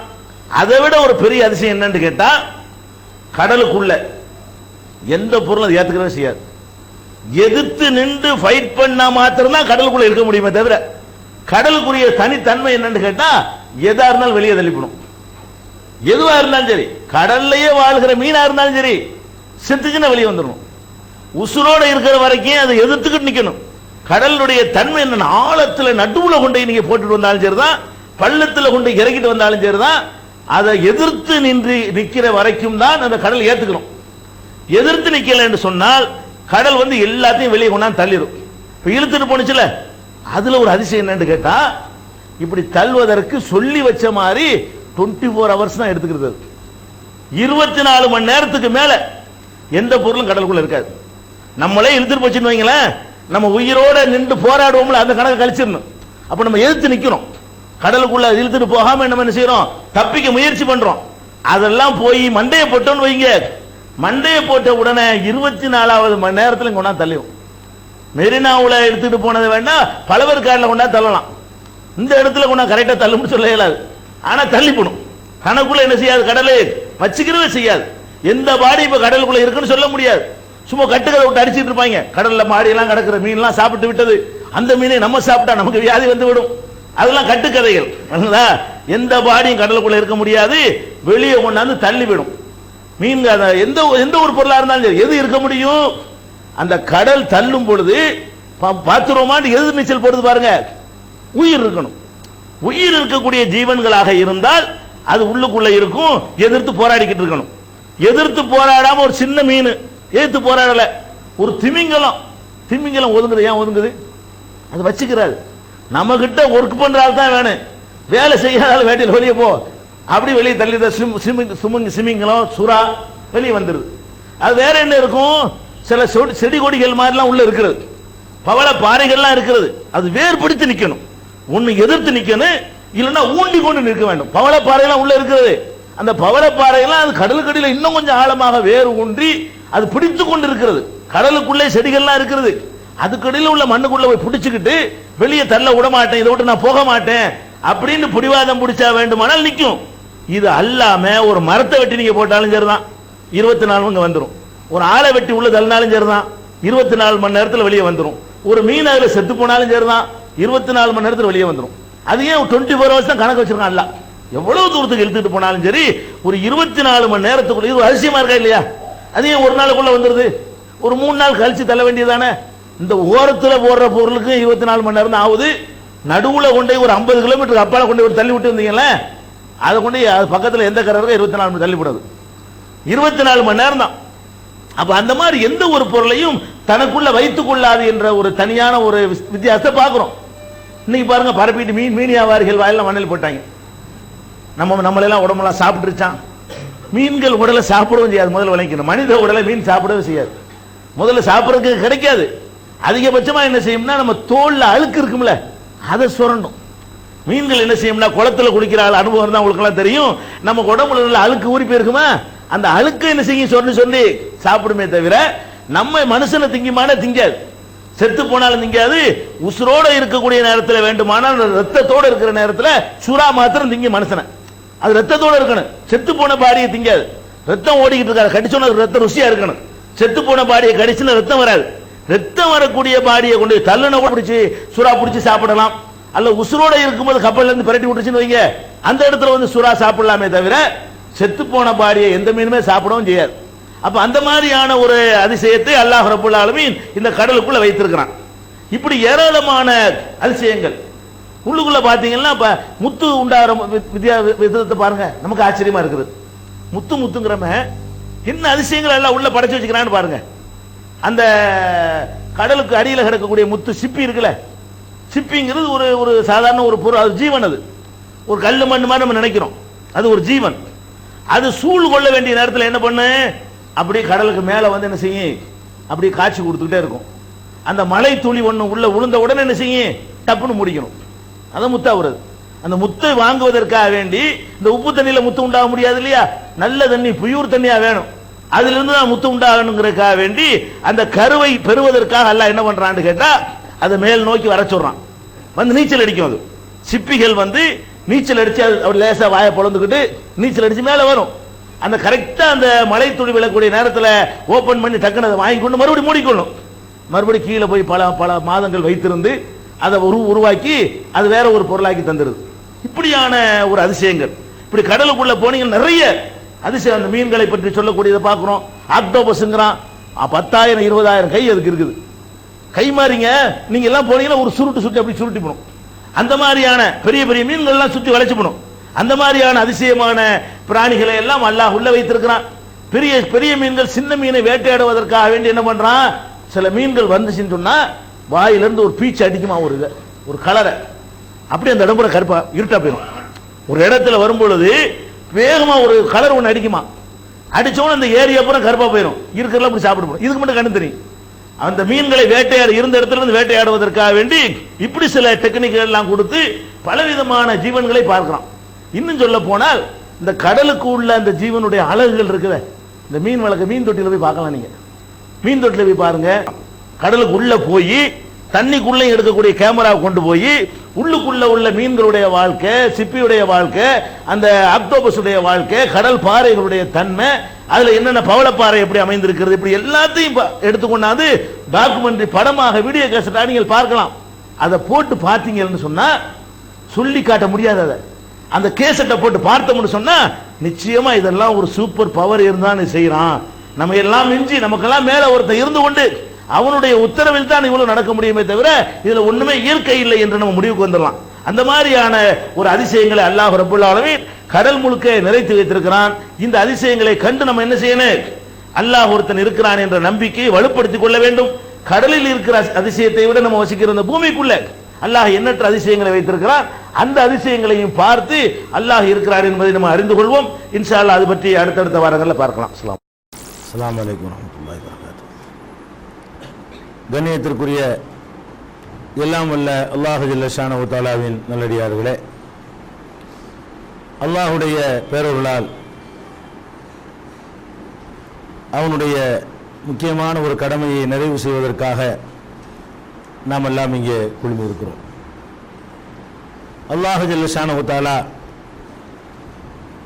தான் இருப்பதை மக்கள் நம்ப வேண்டும் என்பதற்காக ஏராளமான சான்றுகளை, அத்தாட்சிகளை, ஆதாரங்களை இந்த பூமியிலே வாரி இறைத்திருக்கிறான் என்பதை கடந்த சில வாரங்களாக நாம் பார்த்து வருகிறோம். ஒஃபில் அர்லி ஆயாத்துல் லில் மூக்னின் ஒஃபி அன்ஃபுசிக்கும் அஃபலா துப்சிரூன். இந்த பூவுலகிலே விளங்கக்கூடிய மக்களுக்கு ஏராளமான சான்றுகள் இருக்கின்றன, உங்களுக்கு உள்ளேயும் சான்றுகள் உள்ளன, நீங்கள் சிந்திக்க மாட்டீர்களா என்று கேட்கின்ற இறைவன் மனிதர்கள் இறைவனை நம்ப வேண்டும் என்பதற்காக பல சான்றுகளை வாரி இறைத்திருக்கிறான். அந்த வகையில் இன்னொரு சான்றை அல்லாஹ் தன்னுடைய திருமறையில சொல்லும் பொழுது வக்திலாஃபு அல்சினத்திக்கும் வாழ்வானிக்கும், ஒரு தாய் தந்தையருக்கு பிறந்த உங்களுடைய மொழிகளும் உங்களுடைய நிறங்களும் மாறுபட்டு இருப்பது இறைவன் இருக்கிறான் என்பதற்கான அத்தாட்சிகளில் ஒன்றாகும் என்று அல்லாஹ் சுட்டி காட்டுகிறான். இந்த உலகத்திலே அல்லாஹ் ரப்பல் ஆலமீன் ஒரே ஒரு ஜோடியைத்தான் படைத்திருக்கிறான். அந்த ஜோடியிலிருந்து தான் இன்றைக்கு 600 கோடிக்கு அதிகமான மக்களாக நாம் பல்கி பெருகி இருக்கிறோம். இதை ஜீனோமை, மரபணுவை ஆய்வு செய்த விஞ்ஞானிகளும் கூட ஒரு ஆப்பிரிக்க தாயிலிருந்துதான் எல்லா மனிதர்களும் தோன்றினார்கள், உலகத்தில் உள்ள அத்தனை மனிதர்களுக்கும் ஒரே ஒரு தாய் தான், அவள் மூலமாகத்தான் இந்த உலக மக்கள் தொகை பெருகியது என்று இன்றைக்கு நவீன காலத்திலே சமீபத்திலே கண்டுபிடித்து அறிவித்திருக்கிறார்கள். ஒரு தாய்க்கு நாம் அனைவரும் பிறந்திருக்கிறோம் என்று சொன்னால் இப்ப நம்முடைய தாயார் தமிழ் பேசிய காரணத்தினால் நாம் தமிழ் பேசுகிறோம். நம்முடைய மனைவி தமிழ் பேசிய காரணத்தினால் அவள் பெற்றெடுக்கிற பிள்ளைகள் தமிழ் பேசுவார்கள். இப்படி நாம் தமிழர்கள் என்று சொல்லக்கூடியவர்களுக்கெல்லாம் தமிழை தாய்மொழியாக கொண்டிருக்கிற ஒரு தாய் இருந்த காரணத்தினால் நாம் எல்லாம் தமிழ் பேசுகிறோம். இப்படி மலையாளம் பேசக்கூடியவர்களும் அப்படித்தான் பேசுகிறார்கள். ஆனால் இது எப்படி ஏற்பட்டது? முதலில் அல்லாஹ் ஒரு தாயை தான் படைக்கிறான். அவள் ஒரு மொழியை பேசியிருப்பாள். அது ஏதோ ஒரு மொழியாக இருக்கட்டும், ஒரு மொழியை பேசியிருந்தால் அவளுடைய பிள்ளைகள் அந்த மொழியை பேசுவார்கள், அவளுடைய பிள்ளைகள் அதைத்தான் பேசுவார்கள், அவளுடைய பிள்ளைகள் அதைத்தான் பேசுவார்கள். அப்ப அந்த மொழி, அந்த ஒரு மொழி தான் உலகத்தில் இருக்க வேண்டும். ஒரு தாய் தந்தைக்கு நம்ம பிறந்தோம்னு சொன்னா அந்த தாய் பால் ஊட்டக்கூடிய நேரத்திலே தன்னுடைய மொழியையும் சேர்த்து ஊட்டுவாள். குழந்தைகளுக்கு அவளுடைய பாஷையில பேசுவாள், பேச பயிற்சி அளிப்பாள். அப்ப எல்லாருமே ஒரு பாஷை தான் பேசணும்.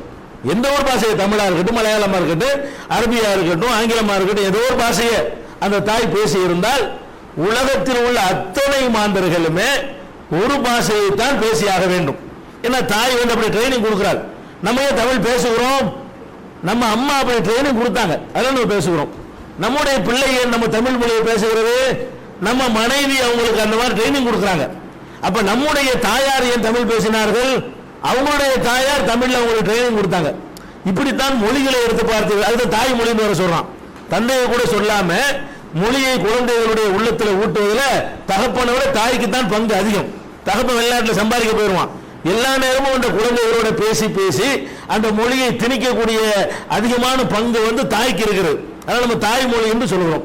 இப்ப அல்லாஹ் என்ன சொல்றான்னு கேட்டா, இப்ப நீங்க எல்லாருக்கும் ஒரு தாய் தந்தை தானே இருந்தாங்க, ஒரு தாய் தந்தையர் வழியாக நீங்கள் வந்திருந்தீர்களே, ஆனால் ஒரு மொழி தானே நீங்க பேசணும். அதான லாஜிக், அதான தத்துவம், அப்படித்தானே அறிவுபூர்வமான முடிவு வரணும். ஏன் இவ்வளவு பாஷை? இது எப்படி ஏற்பட்டுச்சு? உனக்கு மேல உட்கார்ந்து நான் ஒரு ப்ரோக்ராம் பண்றேங்கிறான். இப்படிதான் வரணும். நமக்கு பிறக்கிற பிள்ளை வேற பாஷை பேச மாட்டான், வேற பாஷையை வேணால் கற்றுக்கொண்டு பேசுவான்.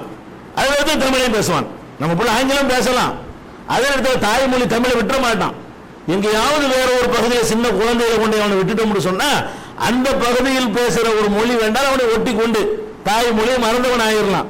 ஆனா இருந்தவே ஒரு ஜோடியிலிருந்து நீங்கள் பிறந்திருக்கிறீர்கள் என்பது குர்ஆன் மூலம் நிரூபிக்கிற ஒரு பக்கம் கேட்டேன், அறிவியல் பூர்வமாக நிரூபிக்கப்பட்டிருக்கிறது. ஒரு தாய் தந்தைக்கு தான் இந்த உலகமே பிறந்திருக்கிறது.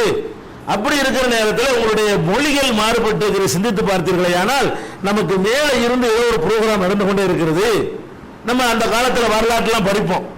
தமிழ் மன்னர்களை சொல்லும்போது எப்படி சொல்லுவாங்க? சேர சோழ பாண்டியர்மாங்க.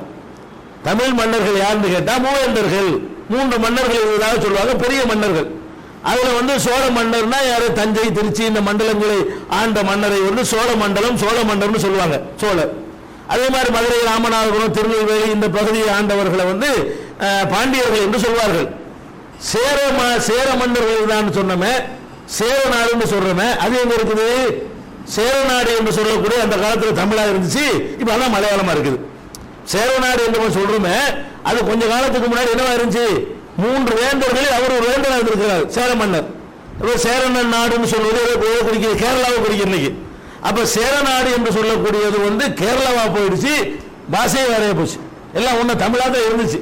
தமிழாக இருந்தது அந்த பகுதியில் என்ன ஆயிடுச்சு? வேற ஒரு வடிவம் எடுத்து நமக்கு புரிய மாட்டேங்குது.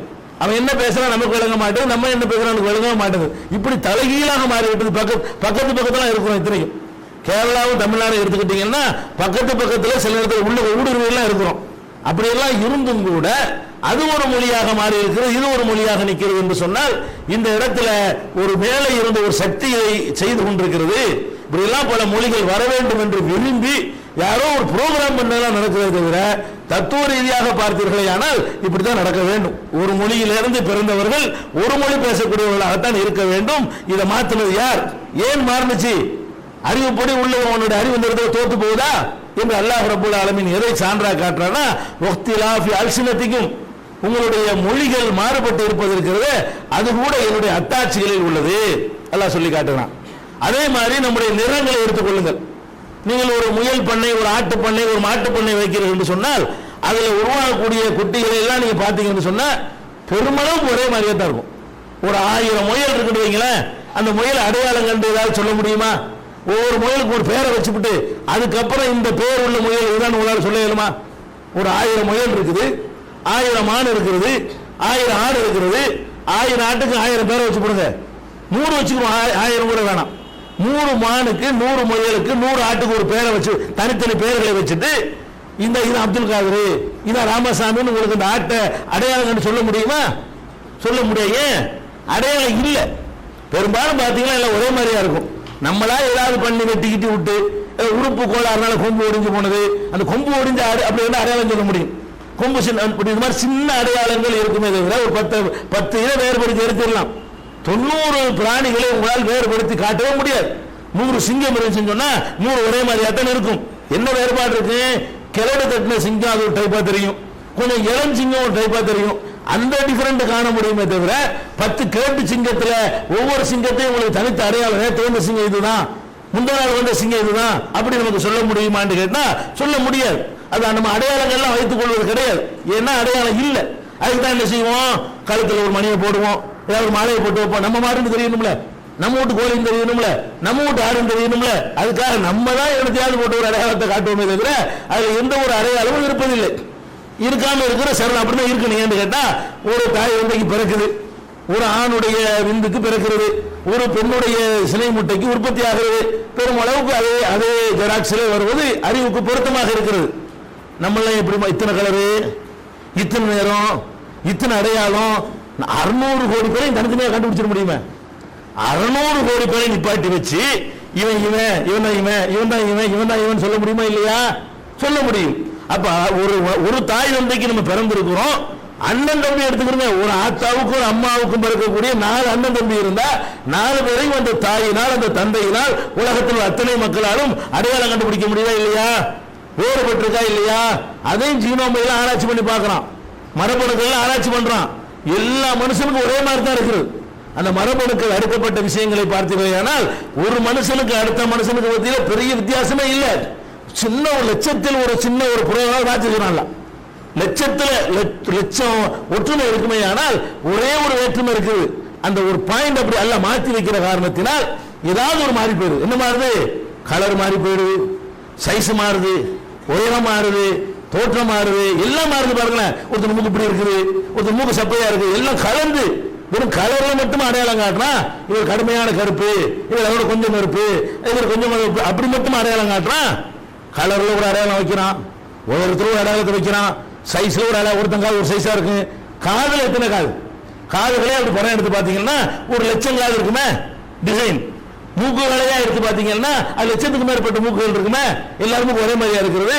மூக்குல எத்தனை டிசைன், அந்த மூக்குங்காது ஒன்னா சேரும்போது அதுல ஒரு புது டிசைன் உண்டாயிடுது. இந்த மூக்கு அந்த காது, அந்த மூக்கு இந்த காது, இந்த மூக்கு அந்த காதுன்னு வரும்போது அதுல ஒரு டிசைன்கள் உண்டாகி போயிடுது. வாயை எடுத்துக்கிட்டா லட்சக்கணக்கான வாய், ஒரே மாதிரியா எல்லா வாய், எல்லா உதடுகளும் இருக்கிறது.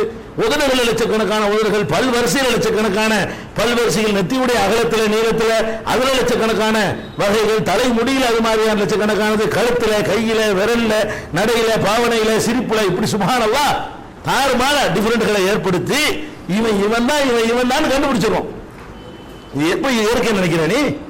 அதே மாதிரி தான் வரணும். ஒரு மரத்தை கண்டுபிடிக்க முடியாது, எல்லாம் வேப்ப மரம், எல்லாம் புளிய மரம், பெரிய மரம், சின்ன மரம், இப்படிதான் சொல்ல முடியுமே தவிர இது கரெக்டா பேர் வச்சு 600 கோடியை பிரிச்சு நீங்க காட்டுறீங்களே, இப்படி துல்லியமான அடையாளங்கள் வேறு உயிரினங்களுக்கு கிடையாது, வேறு பொருள்களுக்கு கிடைக்காது, வேறு படைப்பினங்களுக்கு கிடையாது. இப்படி துல்லியமான அடையாளங்கள் எப்படி நம்ம பார்க்கிறோம்? ஒரு வீடு கட்டுறோம் இல்லையா? வீடு கட்டும் பொழுது ஒவ்வொரு மனுஷனும் அவன் ரசனை கேட்ப கட்டுவான, அப்படி கட்டுற மாதிரி எல்லாம் படிச்சு வச்சிருக்கான். நம்மளை தனியா படைக்கிறான், உங்களை தனியா படைக்கிறான், உங்களை தனியா படைக்கிறான், உங்களை தனியா படைக்கிறான், உங்களை தனியா படைக்கிறான். ஒரு என்ஜினியர் ஒரு வீடு கட்டுறோம், எப்படி ஒவ்வொருத்தருடைய டேஸ்ட்டுக்கு தகுந்த மாதிரி கட்டி கொடுப்பானோ அப்பதான் வேறுபாடா இருக்கும். இந்த வீடு வேற, அந்த வீடு வேற, ஒவ்வொருத்தரும் வெவ்வேறு ஆளு கட்டினது, ஒவ்வொருத்தருடைய டேஸ்ட் அது. லட்சக்கணக்கான மக்களுடைய டேஸ்ட்டுக்கு தகுந்த மாதிரி லட்சக்கணக்கான மாடல்கள்ல வீடு எப்படி நீங்க அமைக்கிறீங்களோ அந்த மாதிரி என்ன பண்றான்ல, ஏன்னா தானா உண்டாகட்டு விட்டுறாம எனக்கு தனி புரோகிராம், உங்களுக்கு தனி புரோகிராம், உங்களுக்கு தனி புரோகிராம், உங்களுக்கு தனி புரோகிராம்னு 600 கோடி மக்கள் இருந்தாங்கன்னு சொன்னா 600 கோடி புரோகிராம போட்டு பிரிச்சு காட்டிடுறோம். எல்லாம் அப்படி அடையாளம் காட்டுறோம். இவன் தான், இவனா இந்த ஆளு, இவனா இந்த ஆளு.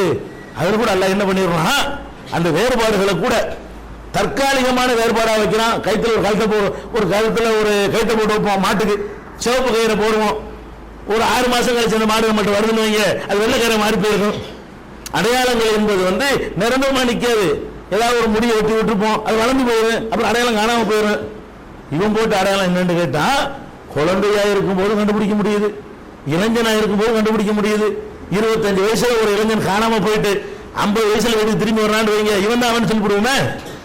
25 வயசுல போனவன் 50 வயசுல வந்தான்னு சொன்ன அப்படி உன்னிப்பா கவனிச்சு வைங்க, ஆஹா இவன் தான் இப்படி மாறி இருப்பான், இவனா தான் இருக்கணும். நீங்க தான் அந்த மெத்த விட்டு அப்சாலியான்னு கேட்கறோமா இல்லையா? ஏன் கேட்கிறோம்? அப்படி அல்லாஹ் அடையாளங்களை அப்படி போட்டு வச்சிருக்கான்.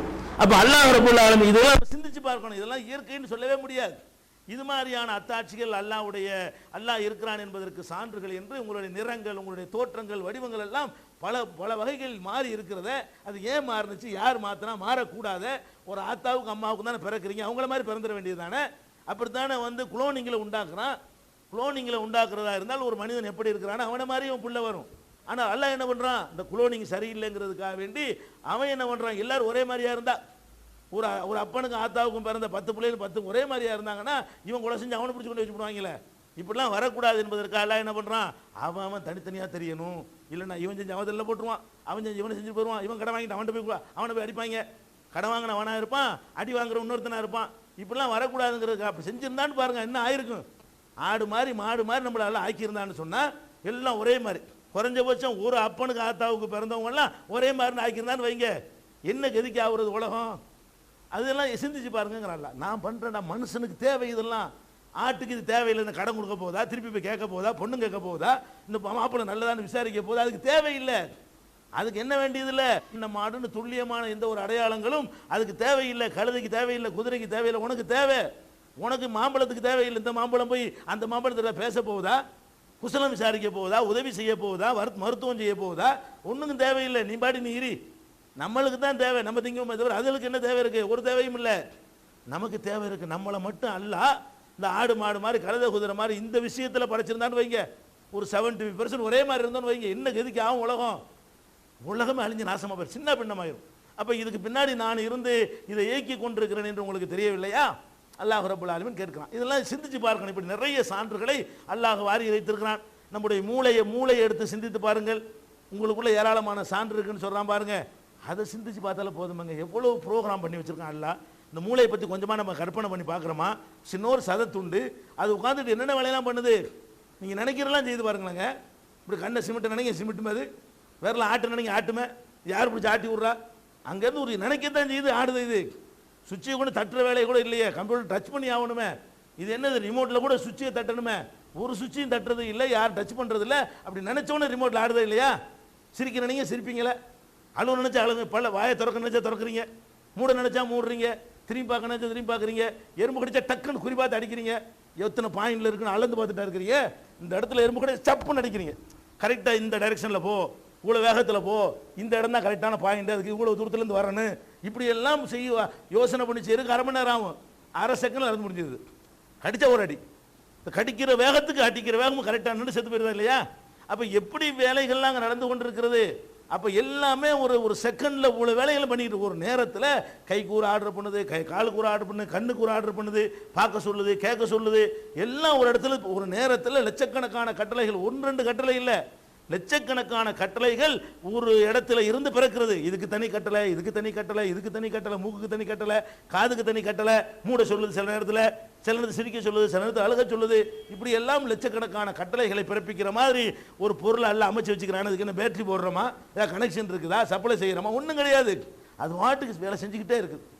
65 வருஷம் 70 வருஷம் அது வாட்டுக்கு பழுது இல்லாமல் என்ன செய்யுது, ஒர்க் ஆகிக்கிட்டே இருக்குது. இப்படியான அதிசயங்களை எல்லாம் நம்ம சிந்திச்சு பார்க்க வேண்டும். நம்ம பேசுகிறோம், வாயிலிருந்து பேச்சு வருது, எத்தனை மொழிகள் வருது, இதில் ஒன்னொன்னையும் சிந்திச்சு பார்க்கணும். இந்த மொழிகள்லாம் வருது, இதுக்காக நம்மளை விட நாக்கு, பெரிய நாக்கு எரும மாட்டுக்கு இருக்கிறது. அதுவும் ஆட்டி ஆட்டி பார்த்து பாசை ஏதாவது வருமா? ஆடு மாடுகளுக்கெல்லாம் நம்மளோட இப்படி நாக்கு இருக்குல்லங்க, அதுவும் ஆட்டி ஆட்டி பார்க்குது. ஆட்டி ஆட்டி பார்த்தா மூக்கை தொட முடியுமே, அதுக்கு மூக்கையே தொட்டு போடுவோம். மாடு மூக்கில் உள்ள தவடையெல்லாம் வலிச்சு சாப்பிடும், நமக்கு அது முடியாது. அவ்வளோ பெரிய நாக்கு இருந்தும் கூட அதுக்கு பேச தெரியுதா? அது அசைச்சா சவுண்டு வருதா? அதுக்கு அந்த குரலை வெளிப்படுத்த முடியுதா? இல்லை. நமக்கு என்ன பண்ணுறான்ல, ஒரு சின்ன இடத்துல விட்டு விளையாடுது நாக்கு, அதில் அடித்த அந்த சத்தம், இந்த பக்கத்தில் வச்ச அந்த சத்தம், நாக்கு அதில் போனால் காணா, இதில் போனால் தானா, இதில் போனால் மானான்னு சொல்லி இவ்வளோ வேலைகளும் ஒரு செகண்டில் நடந்துருது. ஒரு வினாடியில் நடந்து விடுவதை பார்க்கிறோம். அதே மாதிரி ஒரு சைஸா நாக்கு அசைச்சாண்டா தமிழுங்கிறீங்க, அதே நாக்கை வச்சுட்டு வேற மாதிரி ஆட்டினாடா மலையாளங்கிறீங்க, அதே நாக்கை வச்சு இன்னொரு மாதிரி இருந்தாலும் இங்கிலீஷ் பேசுறாங்கிறீங்க. ஒரு நாக்கு தான், அதை வச்சு அப்படி பேசினா உருதுங்கிறீங்க, இப்படி பேசினா ஹிந்திங்கிறீங்க, இப்படி ஆட்டினா மலையாளங்கிறீங்க, அப்படி ஆட்டினா சிங்களங்கிறீங்க, இப்படி ஆட்டினா அரபிங்கிறீங்க, இப்படி நான் பார்சிங்கிறீங்க. ஒரு நாக்கு தான் அப்படி இப்படி பாருங்க. ஒருத்தனை 25 பேசுறான், ஒருத்தனை 25 விஷயமா ஆட்டி 25 பாஷையை வெளிப்படுத்துறான். அப்போ இந்த நாக்கு அப்படி ஆட்டி ஒரு பாஷை, இப்படி ஆட்டி ஒரு பாஷை, இல்லை நாக்கு ஆடுறதானுங்க பாஷை. அந்த நாக்கு ஆட விட்டு இத்தனை மொழிகளை உண்டாக்கி வச்சிருக்கிறானே, இதில் அல்ல அவங்களுக்கு தெரியலையா? இதெல்லாம் இருக்கையா? இதெல்லாம் தற்செயலா? அப்படி சிந்திச்சு பார்க்க சொல்றான். அதே மாதிரி என்ன செய்யறான், ஒரு சைஸா ஒருத்தர் நாக்கு ஆட்டினாட்டு வைங்க, நம்ம சந்தோஷப்படுறோம். இன்னொரு சைஸ் ஆட்டினா செருப்புகள் அடிக்கிறோம். ஆட்டும் போது நம்ம சோமா இருக்கிறீங்களா அப்படிங்கிறான். அது ஒரு சைஸை நாக்கை தான் ஆட்டுறான். நம்ம சிரிக்கிறோம், ஒரே உடைச்சு போடுவாங்கிறான். நம்ம கோவப்படுறோம். தொலைச்சி போடுவாங்கிறது சோமா இருக்கிறீங்களாங்கிறது நாக்கு தான் ஆடுது. ஒரு நாக்கை இப்படி ஆட்டினா நம்ம சிரிக்கிறாங்கிறோம், நல்லதை சொல்றாங்கிறோம், அப்படி ஆட்டினா நம்மளை திட்டுறாங்கிறோம், இப்படி ஆட்டினா கேலி பண்றாங்கிறோம், அப்படி ஆட்டினா கிண்டல் பண்றாங்கிறோம். இதெல்லாம் இத்தனை வேலைகள் எதில் நடக்குது? இந்த ஒரு சின்ன உறுப்பு நடக்கிறது. இப்படி அதிசயங்கள் அல்லாஹ் ரப்பல் ஆலமீன் அவ்வளோ பண்ணி வச்சிருக்கிறான். நாக்கில் வைக்கிறீங்க, இது பிடிப்புங்கிறீங்க, இது இனிப்புங்கிறீங்க, இதை கசப்புங்கிறீங்க, தோற்புங்கிறீங்க, வச்சோன்னு என்ன செய்கிறோம், தூங்குகிறோம். அப்போ இன்னது இந்த டேஸ்ட், எத்தனை டேஸ்ட், ஒரு சின்ன ஒரு சதை துண்டு உட்காந்துக்கிட்டு எவ்வளோ வேலையை பார்க்குறது யோசிச்சு பார்த்தோமா? இந்த அதிசயங்களை சிந்திச்சு பார்த்தோம்னு சொன்னால் நமக்கு மேலே ஒரு சக்தி நிச்சயமாக இருக்கிறது. நம்மளையெல்லாம் ஆட்டி படைக்கக்கூடிய ஒரு ஆற்றல் இருக்குன்னு வழங்கி கொள்ளலாம். நம்மளுடைய கண்ணை எடுத்துக்கொள்ளுங்கள். அது என்னது? சின்ன ஒரு 50 கிராம் இருக்காது. நீங்கள் ஒரு ஆட்டு தலையை வாங்கி நிறுத்து பாருங்க. ஒரு ஆட்டு தலையை வாங்கிட்டு வந்து தோண்டி எடுத்து அதை நிறுத்து பார்த்தீங்கன்னா 2 கண்ணும் சேர்ந்து 50 கிராம் இருக்கும். 25 கிராம் இருக்கும் ஒரு கண்ணுங்கிறது. 25 கிராம் உள்ள ஒரு நரம்பு பந்து தான் கண்ணுங்கிறது. நரம்புகளை சுருட்டி சுருட்டி சுருட்டி சுருட்டி அதெல்லாம் வச்சிருக்கலாம். இது என்ன நடக்கிறது?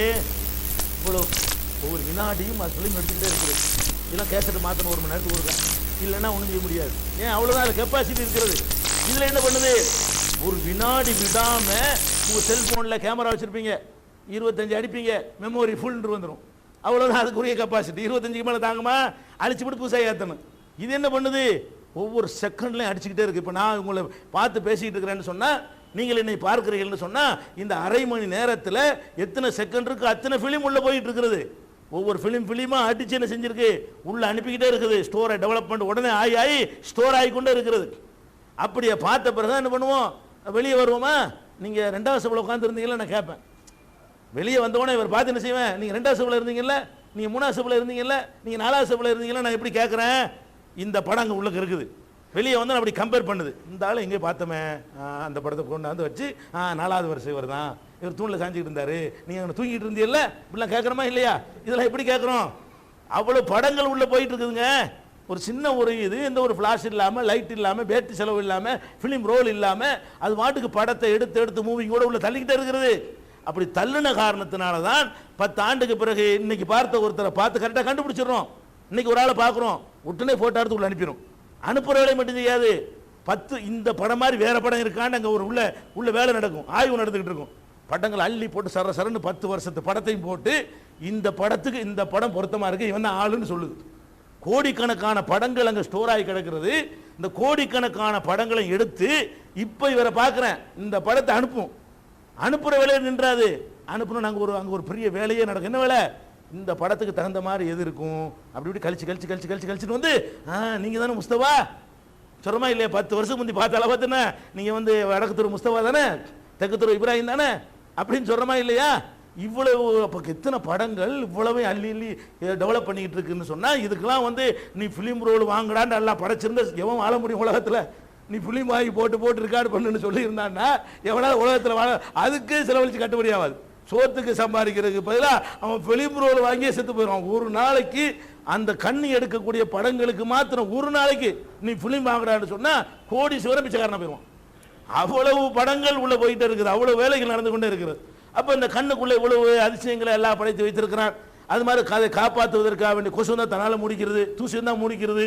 வெளியேற்றுறதுக்கு உள்ள ப்ரோக்ராம் பண்ணி வச்சிருக்கான். தூசி விழிச்சுன்னு வைங்க, அது வெளியேற்றாத வரைக்கும் ஓயாது. அப்படி சுருக்கி கசக்கி ஒரு மாதிரியாக பண்ணி அப்படி ஓரத்தில் கொண்டாந்து வெளியே தள்ளி போடுகிறது. இவ்வளோ வேலைகளையும் பண்ணி வைத்திருக்கிறான். காதுன்னு எடுத்துக்கொண்டா என்ன இருக்குது? அதில் ஒன்றுமே இல்லை, சின்ன ஓட்டை. அந்த ஓட்டைகளில் சின்ன சவுனா என்ன சவுங்கிறீங்க?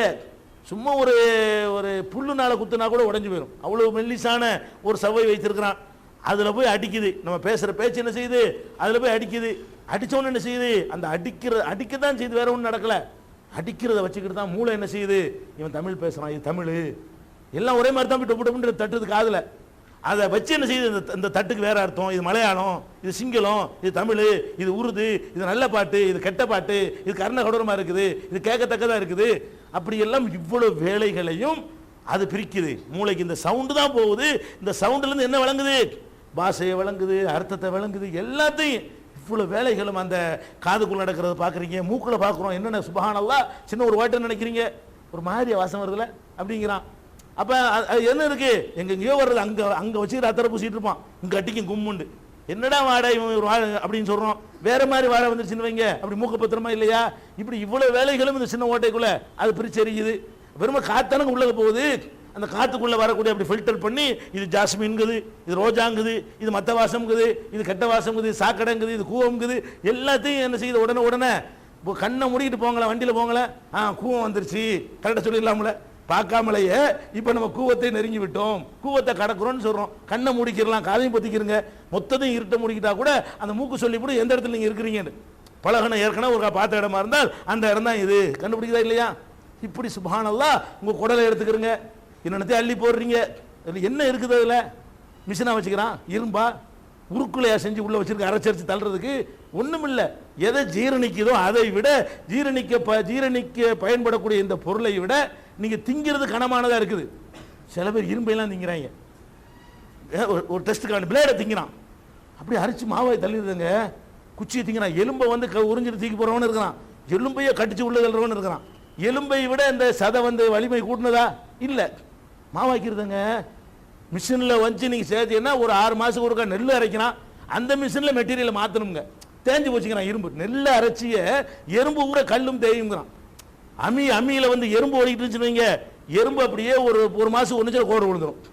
எறும்பு ஊர்ந்து போனால் கூட கல்லுல தேய்மானம் ஏற்படும் சொல்ற அளவுக்கு எல்லாமே தேயக்கூடியதா இருக்கிறது உலகத்தில் எல்லா படைப்புகளும்.